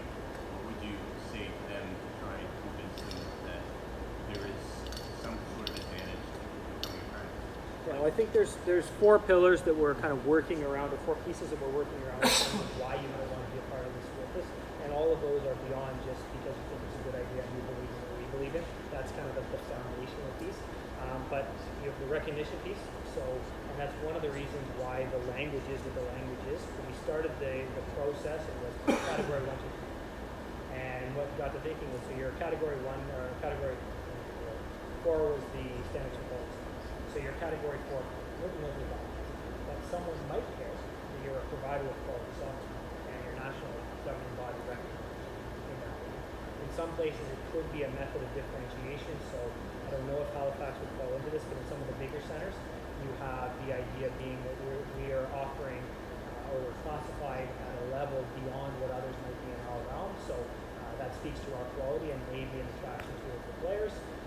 We also have the potential for reward, which right now only sits at the National Youth Club level. So organizations that meet that standard have an agreement with MLS where they would have recognition of their boys players. If they sign their first contract with an MLS club, they'd be recognized as a domestic player. So right now I don't know if any of you follow MLS in any way, but Canadian players are considered domestic, as are Americans for all Canadian clubs. They're considered internationals with American clubs, so they're at a severe disadvantage. So the Canadians that you see today that are playing on American teams in MLS have gotten there despite being Canadian rather than because of being. So it puts us on a level playing field for clubs that have that designation. So there could potentially be other rewards on this that as we move down the spectrum. We're still working through that. And reward recognition, and then access to competition, again at that high level, they would have access to the PDP program when it's available across the country. Potentially, long term, maybe that's something that ties into other competitions where there are specific competitions for provincial license 2 clubs or 1 clubs or standards for quality software. That again is down the road. For the recognition, my kids play with you both provide that. So for parents that don't know anything about this, how is this going to impact them? Do you know what I mean? Like, is there going to be a way for them to look up clubs? Is it going to be like a better visit bureau thing where you can see how strong the club in your area might be or weak? Yeah, we'll certainly list it on our website. I would assume that Soccer Nova Scotia would list organizations that are classified in different categories on their website. I would hope the clubs themselves would want to promote that. If we've met the standard, we are a provider of quality software. Sure, the ones that are involved, the first clubs that maybe aren't involved, there'd be a way to sort of distinguish between ones that have been recognized. Yeah, I don't think we would have like a negative group, or no, not that it's negative, but you would have a list of, like, but you wouldn't be on that list. There would be a list of the ones that have adhered to these standards. I don't mean a list of people that haven't. But if you look at that list and say, well, where's that club that I was looking at on the how come you're not here? And I think I don't think it's an issue here, but in Ontario, for example, they've got that as a challenge for families, where anybody that wants to stick a shingle up on their garage and say, I'm Dave Nutt Soccer Academy, and I'm the best soccer academy spots. And because there's no standards to evaluate that, no one can argue. Maybe I am, maybe I'm not. Maybe I'm just a guy in my garage. But now, as we go through this procedure, we can say, well, if you're the best academy, where do you sit in the spectrum of licensing? And what makes you the best academy? What's your report card look like in terms of those measurables? We're trying to put out. So it puts some order to what has been an orderless world. I don't think the clubs are as big of a challenge in that area. I don't think there are many clubs that are selling the dream and in the way that academies do in some areas of the world or in some areas of the country, but it is something that potentially could be happening and could then recognize that if you are what you say you are, where are you in this list and why aren't you there? And I think that potentially could lead from the parents' perspective to some upward pressure. To be able to say to your board or your technical director, if there is one, executive director, how come we're not on the list? How come they're on the list and they're on the list but we're not? So would it be fair to say that in the future, clubs that don't sort of become part of this would potentially feel that pressure from? I hope so. And again, I don't want to drag people kicking and screaming. We want to work with people that want to work with us. But if that pressure is coming from parents, it may be that mind shift changes at some point. And, maybe I do want to work with you guys. Maybe I do want to be a part of that because my customer, the parents and the players that are there, are asking me. Dave, typically with some of those other sports that have gone through the club licensing or club excellence program, it is the parents that police the program. The provincial body is promoting who are the people that are getting the certification. The districts are promoting, the leagues are promoting. It'll be the parents that are asking the questions at the club level, why aren't we certified? Why aren't we licensed? And for a very basic quality of soccer licensing, if you look at the standards that you need to adhere to, it is so basic that there's no reason for any club not to do that. You're protecting players, you're telling us who your coaches are, and you're registering your players so that it's for safety reasons as well. So from my experience in other sports that have done this, the parents are the big ones that will ask the questions at the board level. That's the point as well, 90% of the first level is in line with policy. Yeah, right now, yeah. So would it be a marketing campaign to go along with this to get it out to the general public that's not aware? Yeah, We'll be doing a lot of promotion within our province. and the documents that exist right now, admittedly, they're not the most user-friendly pieces. So I don't know if any of you have read any of the stuff that's out there, but there's volumes of in my opinion, really good stuff.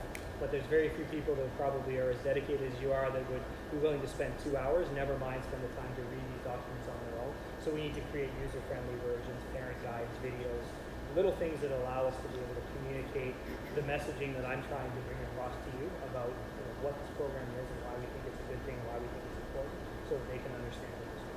Period. There are soccer clubs in Canada that are club licensing program with other sports like in Europe. Do you think of big clubs? Yeah, good question. Not that I'm aware of, like a multi-sport type of Yeah. setup. Not that I'm aware of. I don't know of any. Is that possible? I've never really thought about it, but provided you meet the standards, I don't see why it wouldn't be. Yeah, if you ran, Halifax City had a basketball club and a soccer club. Who has their gym where you can provide futsal, for example. Where does that fall under the appraisal and something technical? Yeah, it would be a piece of the puzzle on the technical side. Do you provide a futsal program? But yeah, I mean, I suppose if you were a multi-sports club, I don't know that there's many of them that exist, but if there was one, and the other sport also offered a licensing program, I don't see any reason why you wouldn't be able to participate in both of them. Brad, is there licensing in basketball? There's licensing in baseball, the RBI certified program. In basketball, they have the junior NBA program, but it's more on the technical side of things. I don't think it's at the administrative level. Any question? What is the cost to the clubs to participate? To kind of, I guess, register for the process, there isn't any cost. I mean, the cost would come from, as an organization, the potential need to invest in order to meet some of the criteria, and then obviously that would be by choice. So the actual, to put an application in, there's no cost, at least at this point anyway, and being honest, it's never been something that's even been discussed. But at some point, it's going to increase registration. Clubs have to absorb that somehow.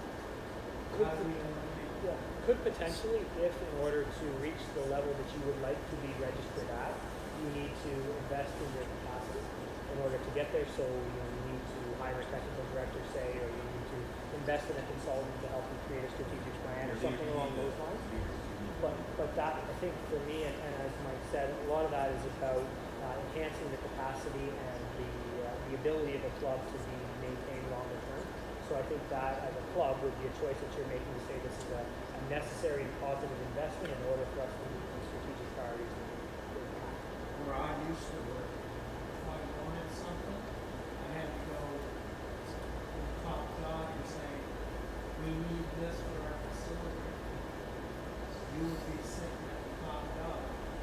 We buy in. We need the CSA to put the investment back in the plans. So we can perform this as opposed to hitting up our membership. The investment as in the financial side of things. Yeah, and that's well above my pay grade, I'll say, and I think all of us would probably say there's You're going to bring back to your boss. Say these are questions we're asking because if you're asking a parent that has 3 and 4 kids, jack their registration out $50 a kid. They're already at the max right now. They're looking for a cheaper alternative.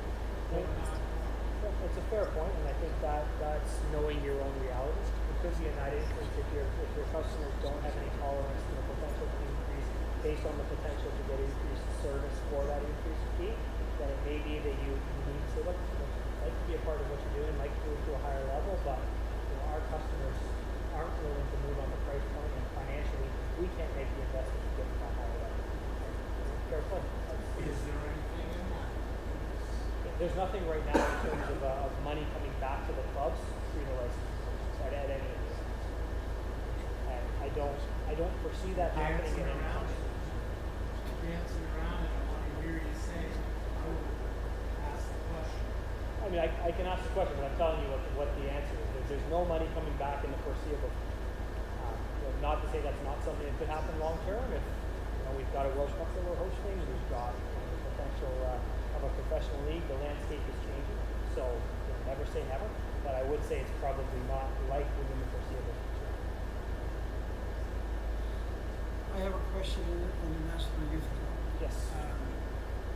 The bottom box there says that one of the criteria is for the club must be involved in player development. Yeah, PDP. That's the Canada Somewhere Soccer I think Standard Base. that probably require a league or something. Yep.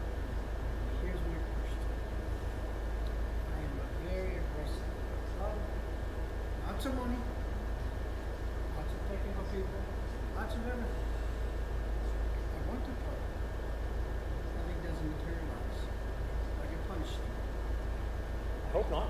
And that's and we're going through that process right now in Alberta, where they have clubs that are applying for a national youth club license and they don't have a league to play in right now. But their plan is to leverage those applications, which indicates clubs that are interested in that, to build the league on top of it. I know in Nova Scotia they've built a league, and potentially they could go the other way, where those clubs grow with the league up to that level, or look at something different. But there's within that program or within that category, and I think this will be the case of all categories, there's items that are need to be in place at the time of application, and there's others that are actionable.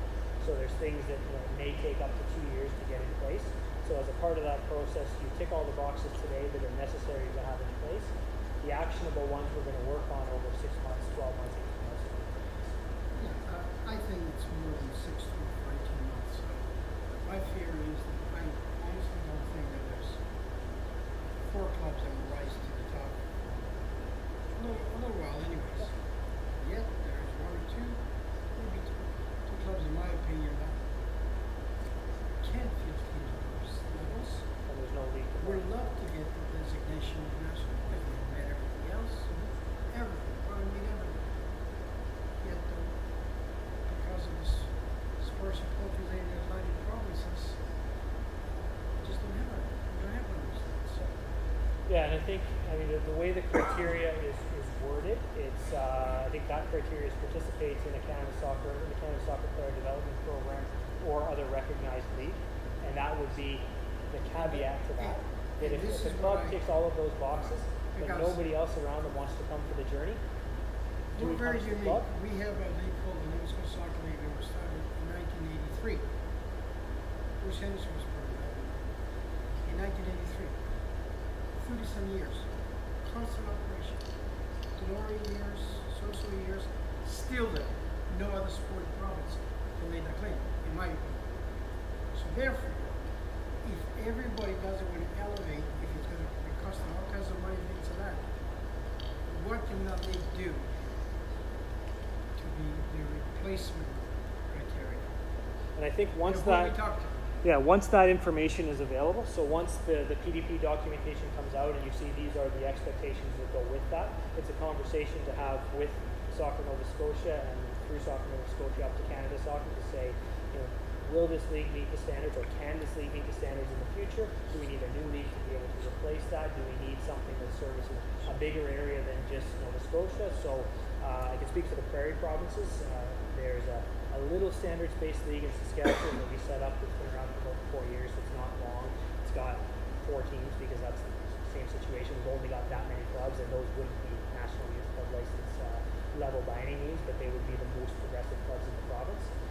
So we've engaged, or did engage, and are still engaging with Alberta to see, can we work together on this, where our clubs that need more competition can come to you, where you've got bigger volume, you've got bigger infrastructure, and it's a bit of, it can be a challenge to have multi-jurisdictional leagues, but it can also potentially be a solution. The distances in the Maritimes are a little bit smaller, but they're still distances. So should that be club driven or should that be governing body driven? The structuring of the league or playing in a league? Yeah, that league. Organizing it, we'd like to see it being governing body driven, because that would be working with our members to deliver a Canada Soccer branded program, and that's the structure that they have right now. They're transitioning it in BC from a standalone kind of league under BC Soccer's umbrella. Ontario Soccer is under Ontario Soccer will operate the league. Alberta Soccer will be under their umbrella and they will start as well. So ideally, we'd like to see our provincial organizations kind of oversee the operations of that league for our members. But at the same time, if that's not the reality, then we need to have the conversations about how to create that program so that players in this area can receive that level of opportunity. Because in the past, we've lived through the Atlantic Soccer League and the Maritime Soccer League, and it's going to have all these other problems as well. But once one or two of those teams can't sustain because of this, we're back to square one. And I think that is some of the discussions that are happening at the club level amongst some coaching staff and technical teams. This is all as long, this is good and dangerous as long as our region is all on board. Just to be in the league, they've got to demonstrate sustainability. That's the caveat before it wasn't switching. So the league might only have 3 teams. So we're back to where we were with 18 2 or 3 years ago. Under 18 boys having 3 leagues. And it's conversations, so we've got meetings with the other technical directors from Atlantic Canada in the next couple of days. I like it. I like it. I think it can work, but because they're going to get more. What's the cost going to be to the parents? Because I know the Ontario Player Level League is like over $3,000 for playing the league. Yeah, for some of the teams it is. Yes. So, and then what effect does that have on provincial players? So the parents going to have to pay another, or does that replace the provincial? Yeah, and is it necessary? Yeah. So it's general great questions. Yeah, and they're kind of, I guess, questions around mechanisms that sit within the club licensing program, not necessarily the licensing itself, but still good questions that we need to have the answers to. So before you sign up for a league, it's good to know who you're going to play and what it's going to cost. Yes. So just a comment, because there's a flavor in the room here a little bit. So, and I think it's important. You're gonna leave Nova Scotia, but oh my goodness, I Not think at all. that people, are gonna be in support of this. I don't know how you can't be around the ideas of clubs meeting the licensing standard, as well as coaches having certain standards in education. But I think some of what you're hearing is it's going to mean change, which is always difficult.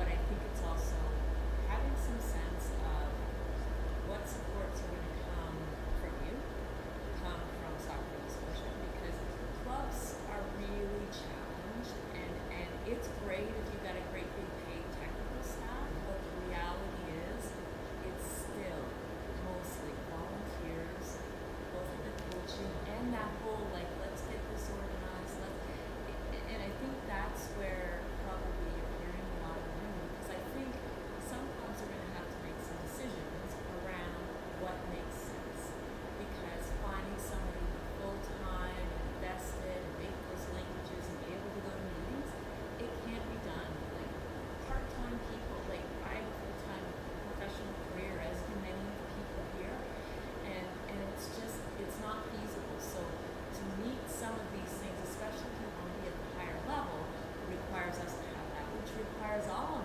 us collectively in this province to say, what are we doing? Why do we have all these clubs and people are talking here? And so I guess part of it is what's the timeline? And really from a Soccer Nova Scotia governing body, how are we going to partner? Because I got to tell you, it drives me crazy that we're going to go, every single club in this province is going to go and create all these documents and this and that. It is a total waste of time. I've done it as a volunteer. It drives me crazy. I can't believe how many hours I've done it, and I think every club probably could say the same thing. So again, it's not so much around the principle, but it's just around the operationalization of it, and how are we going to do it. And the reality is you do need a full-time teacher to be employed to support it if you Some want of the to be levels, at that sure. standard, right? Can I try this? Yeah, Yeah. absolutely. There's no certainty. For sure. I said to Brad when we were going down this road, restructuring the staff, and that's what the first thing we've done is, well, once you declare where you feel you want to be, you get resources and work with you.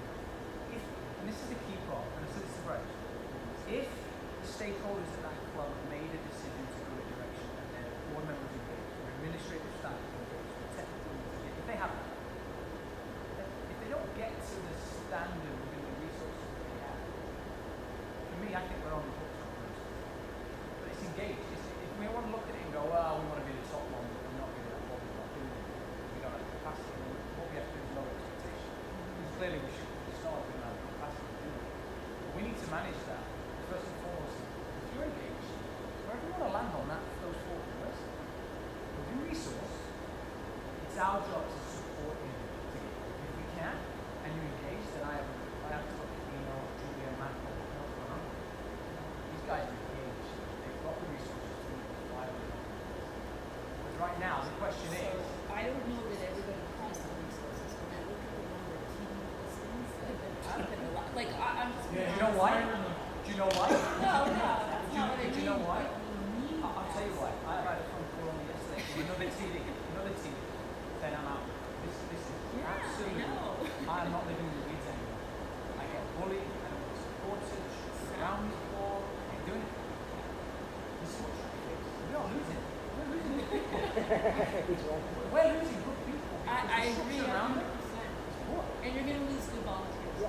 Yeah, they get suffocated. Because they're like burnt out. They get suffocated. They get suffocated. So again, I guess I just wanted to sort of say that because I'm listening to it all, and again, I don't disagree with any of the concepts or us doing it or How do we? It's just how do we do it in a way that is sustainable and manageable, but at the flip side, how do we, in a small province, we got a few big clubs with bigger numbers. Even then, some of them in the city are struggling with numbers too. So I can't even imagine what it's like in rural areas. So again, I just think this is great for the overall picture and on board with it. But I think how do we do it here? And I know you're looking at I think you've touched on a really important piece to the puzzle is what supports the work. So we want to get here, and I think there's a few different pieces to that puzzle that, depending on your club reality, may be what you need. So there's what we call passive support. So it's a template. We don't have a policy about safety concerns. So here's a template. You need to put your name on it. You need to take it to your board. They need to understand what it is and agree with those principles. And now you do have one. Or bylaws, and what we will do, and I'll make this request again of our provinces, because particularly some of the bigger ones, they've invested in a lot of those things already. Ontario, because they've been doing this for 12 years, have got a resource bank of things, as do some of the other provinces. So can we pull those together, and can we share them with everyone? So that there's 3 or 4 different bylaw templates that you can work from based on the size of your club that exist in other provinces. So that's kind of the more passive piece. Can we get some examples and get permission to share examples of good documentation, be it a strategic plan or a technical plan, so you can see what one of a high standard looks like. And then there's the more active support, which are your consultants for Soccer Nova Scotia. Who are those people, and where does their expertise and how can they help you? And are there others from across the country that have specific expertise that can help them if they don't? And then the final piece would be kind of to the extreme. We have a concept we really want to get there. We've got, like George said, we've got lots of money, but we don't necessarily have the expertise to do these things on site. And it's going to be more work than our consultants are able to provide. So external consultants that have expertise, that if you wanted to go that route, you can hire someone to work with you to create a strategic, if that's what it is, or technical plan, or policy documents, or whatever the case may be, revise your governance structure. So all of those different areas. So those are kind of the pieces that we realize need to happen. Clubs that have some resources and some expertise, they might just need a little bit of direction, or that are stretched for capacity, they might just need a way. Other clubs may need a little bit more hands-on, let's work on this together, and it may be at the provincial level, it may be connecting some of the provincial people with others in the country, and then for for those others that are beyond what we're able to support kind of in that member-based model. Here are some people that you might be able to call on with a fee attached to it, but if you want to go down that route, this is how we do it. Just to be clear on the paperwork front, so like Mike mentioned, the very first step was to get support staff in place before this program came out. The second part is right now they're going through plans and working with Canada Soccer to make sure that there are templates, to make sure there's best practices, to make sure there's webinars. So you're not going to be on your own. If you're a club administrator in this room or president, you're thinking, you know what, they're just going to say I have to reach this level, and that's not the relationship we're going to have with you. We're going to have more of a hands-on approach with you. There is going to be work on your part, but you're not going to be pulling all these policies and creating your own. There's going to be templates, webinars, and best practices that will be shared with you. So I just want everybody to be aware of it. Our goal is to get people involved and better the clubs. That's what our goal is. We're not going to leave you on your own. We realize the constraints and volunteers and paid staff as well. We get it. And realistically, I know if some of us are looking at the top, 90% of the clubs in the province are going to be quality grassroots programming and level 1, PSO level 1. That's what the majority are going to be. And it's not that daunting, I can promise you. We just need to tighten some of our things that we do. We'll give you some templates. They're not, you have to do it like this, there are maybe ideas. And you will get a consultant that will be able to objectively work with you using a framework versus us being, and because we get asked subjectively for very random requests, and it doesn't really serve a bigger purpose to the bigger picture. Now we have an actual structure that we can service and support you on based on your engagement. And it's, as I said, majority will sit in those first 2 levels, and there'll be a small few who will work strategically to figure out how they'll get to 3 and 4. Some might on themselves, some might start to have conversations, affiliated clubs, full-blown mergers, who knows? Who knows what will happen? But at the end of the day, you now have something to objectively have discussions around. And I tell you, I've gone across the province, and it's said to me every time, we don't know what we're supposed to do. Not maybe the bigger clubs, but the little ones. We don't know when we should close registration.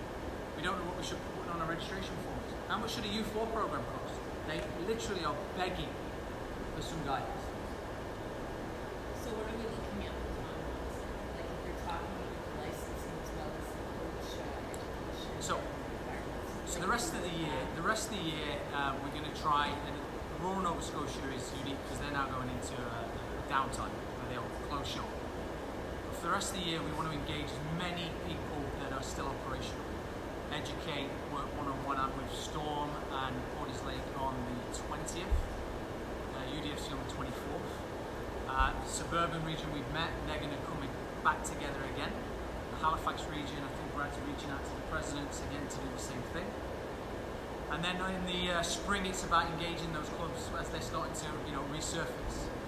We're not going to really be pushing anyone into an official application of Canada Soccer until at least the summer of 2019. And even then, I can promise you, no one's going anywhere near level 2 right now. Yeah, nobody. Because we don't have a strategic, really, objective of where we want to be at. We haven't even engaged our stakeholders. So this is going to be a gradual process, and we have to help support and manage it. But we're not going to be putting any applications through. It's going to be conversation. So in October, Lexi, I think a club should sit down, reflect. Where do we want to go? Where are we starting from? That's probably the first 2 questions. And then once we receive that, you will receive a consultant who will work for your club to support with conversations on how we might want to get there. And then you go from there. And again, as I said to you when I stood over there, it's all about engagement at this point. If everyone's engaged and they want to go to the standard that they've identified, then it's our job to try and get in. I think we want to help see continual growth and continual progression. So we don't want organizations to jump as high as they possibly can to touch the bar, and then the next year come crashing back down because they spent too much money and they no longer exist, or they lost their technical director because he was overstretched trying to do all of those things. So we need to move as quickly and from an approach that's responsive. So we don't want to destroy your club trying to reach a level that today is beyond. We want to be able to work with you to get to the level that you want to get to in time.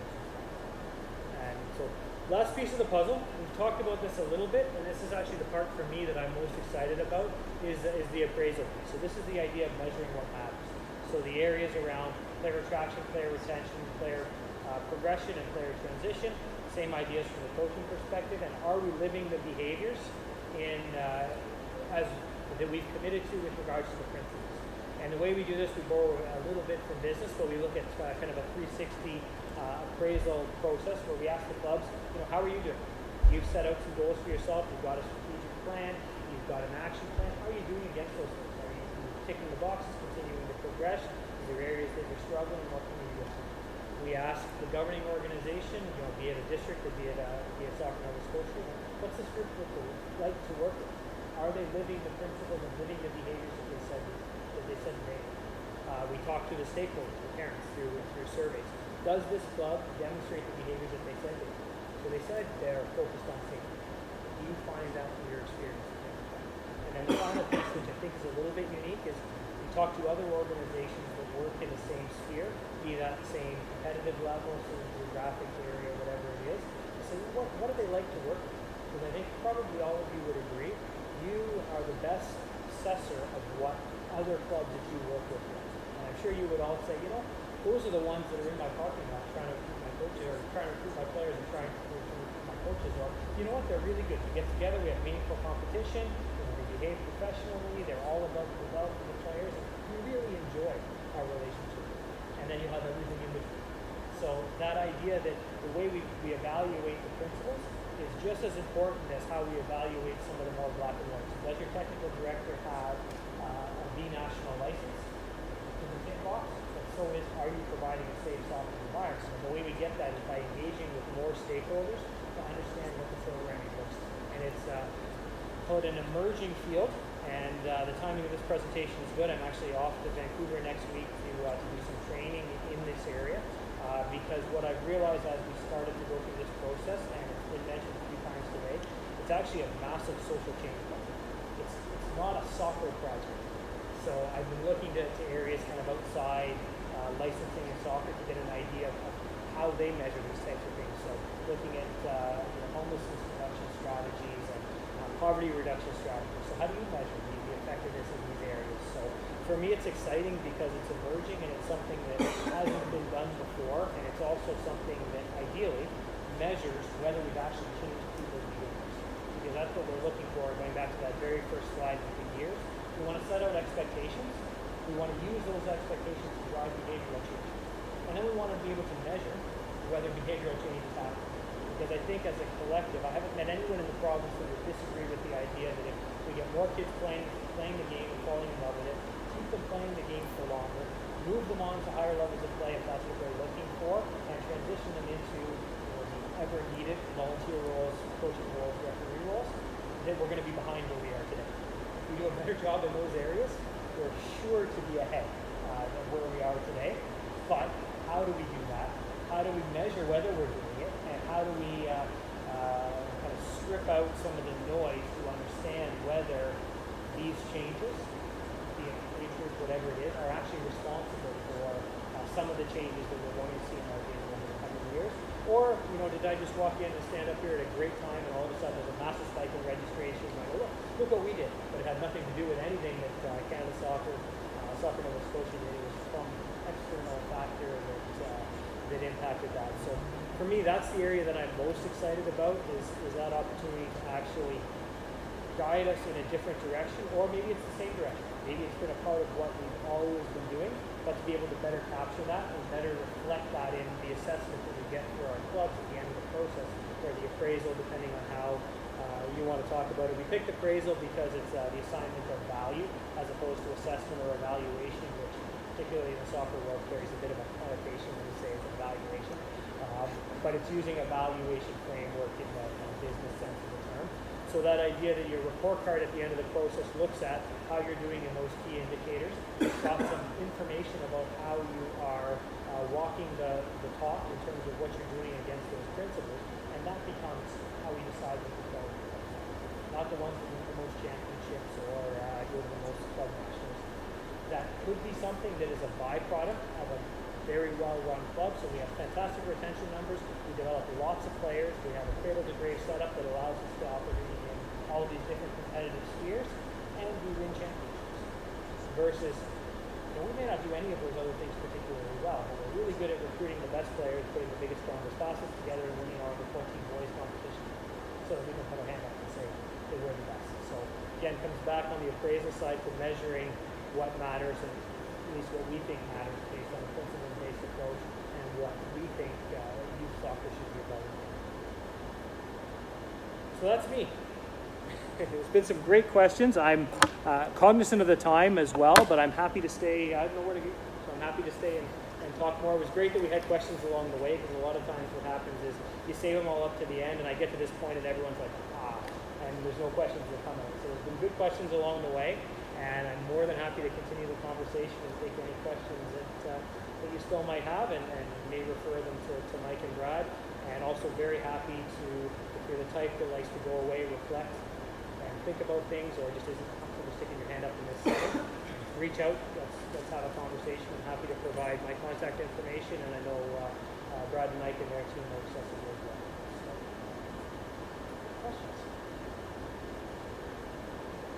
I have a question on the chain licensing. Yeah. So from that slide, it almost looks like the base, everyone needs to have a ski license, and then from there you would stream into the rest. Is that how it would go?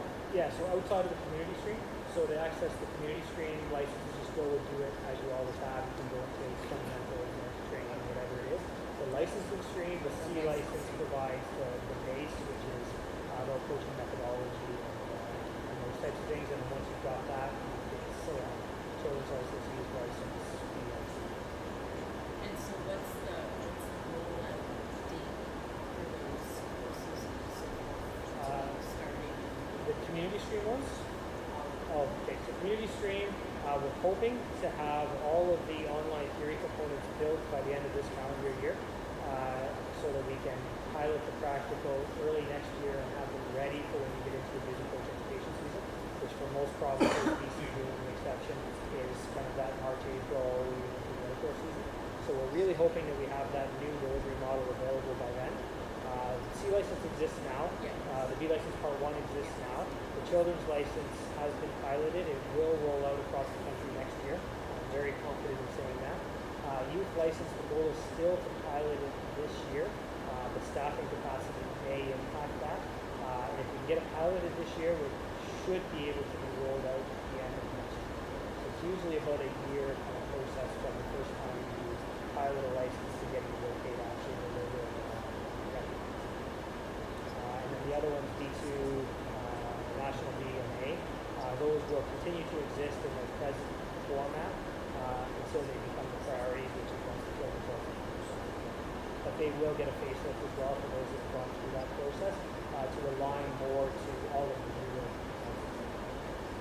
And so for people that have maybe done these courses along the way, how will that be kind of considered? Like youth license, for example, is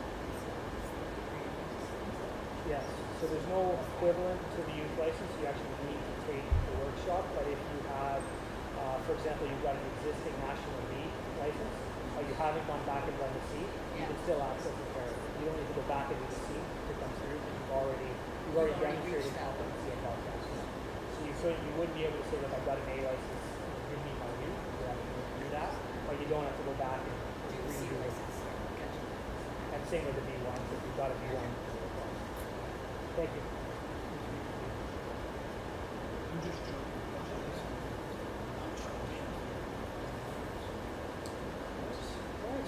We had some great questions along the way. And again, I do appreciate the time. I know it's been a little bit warm in here, or maybe it's just me.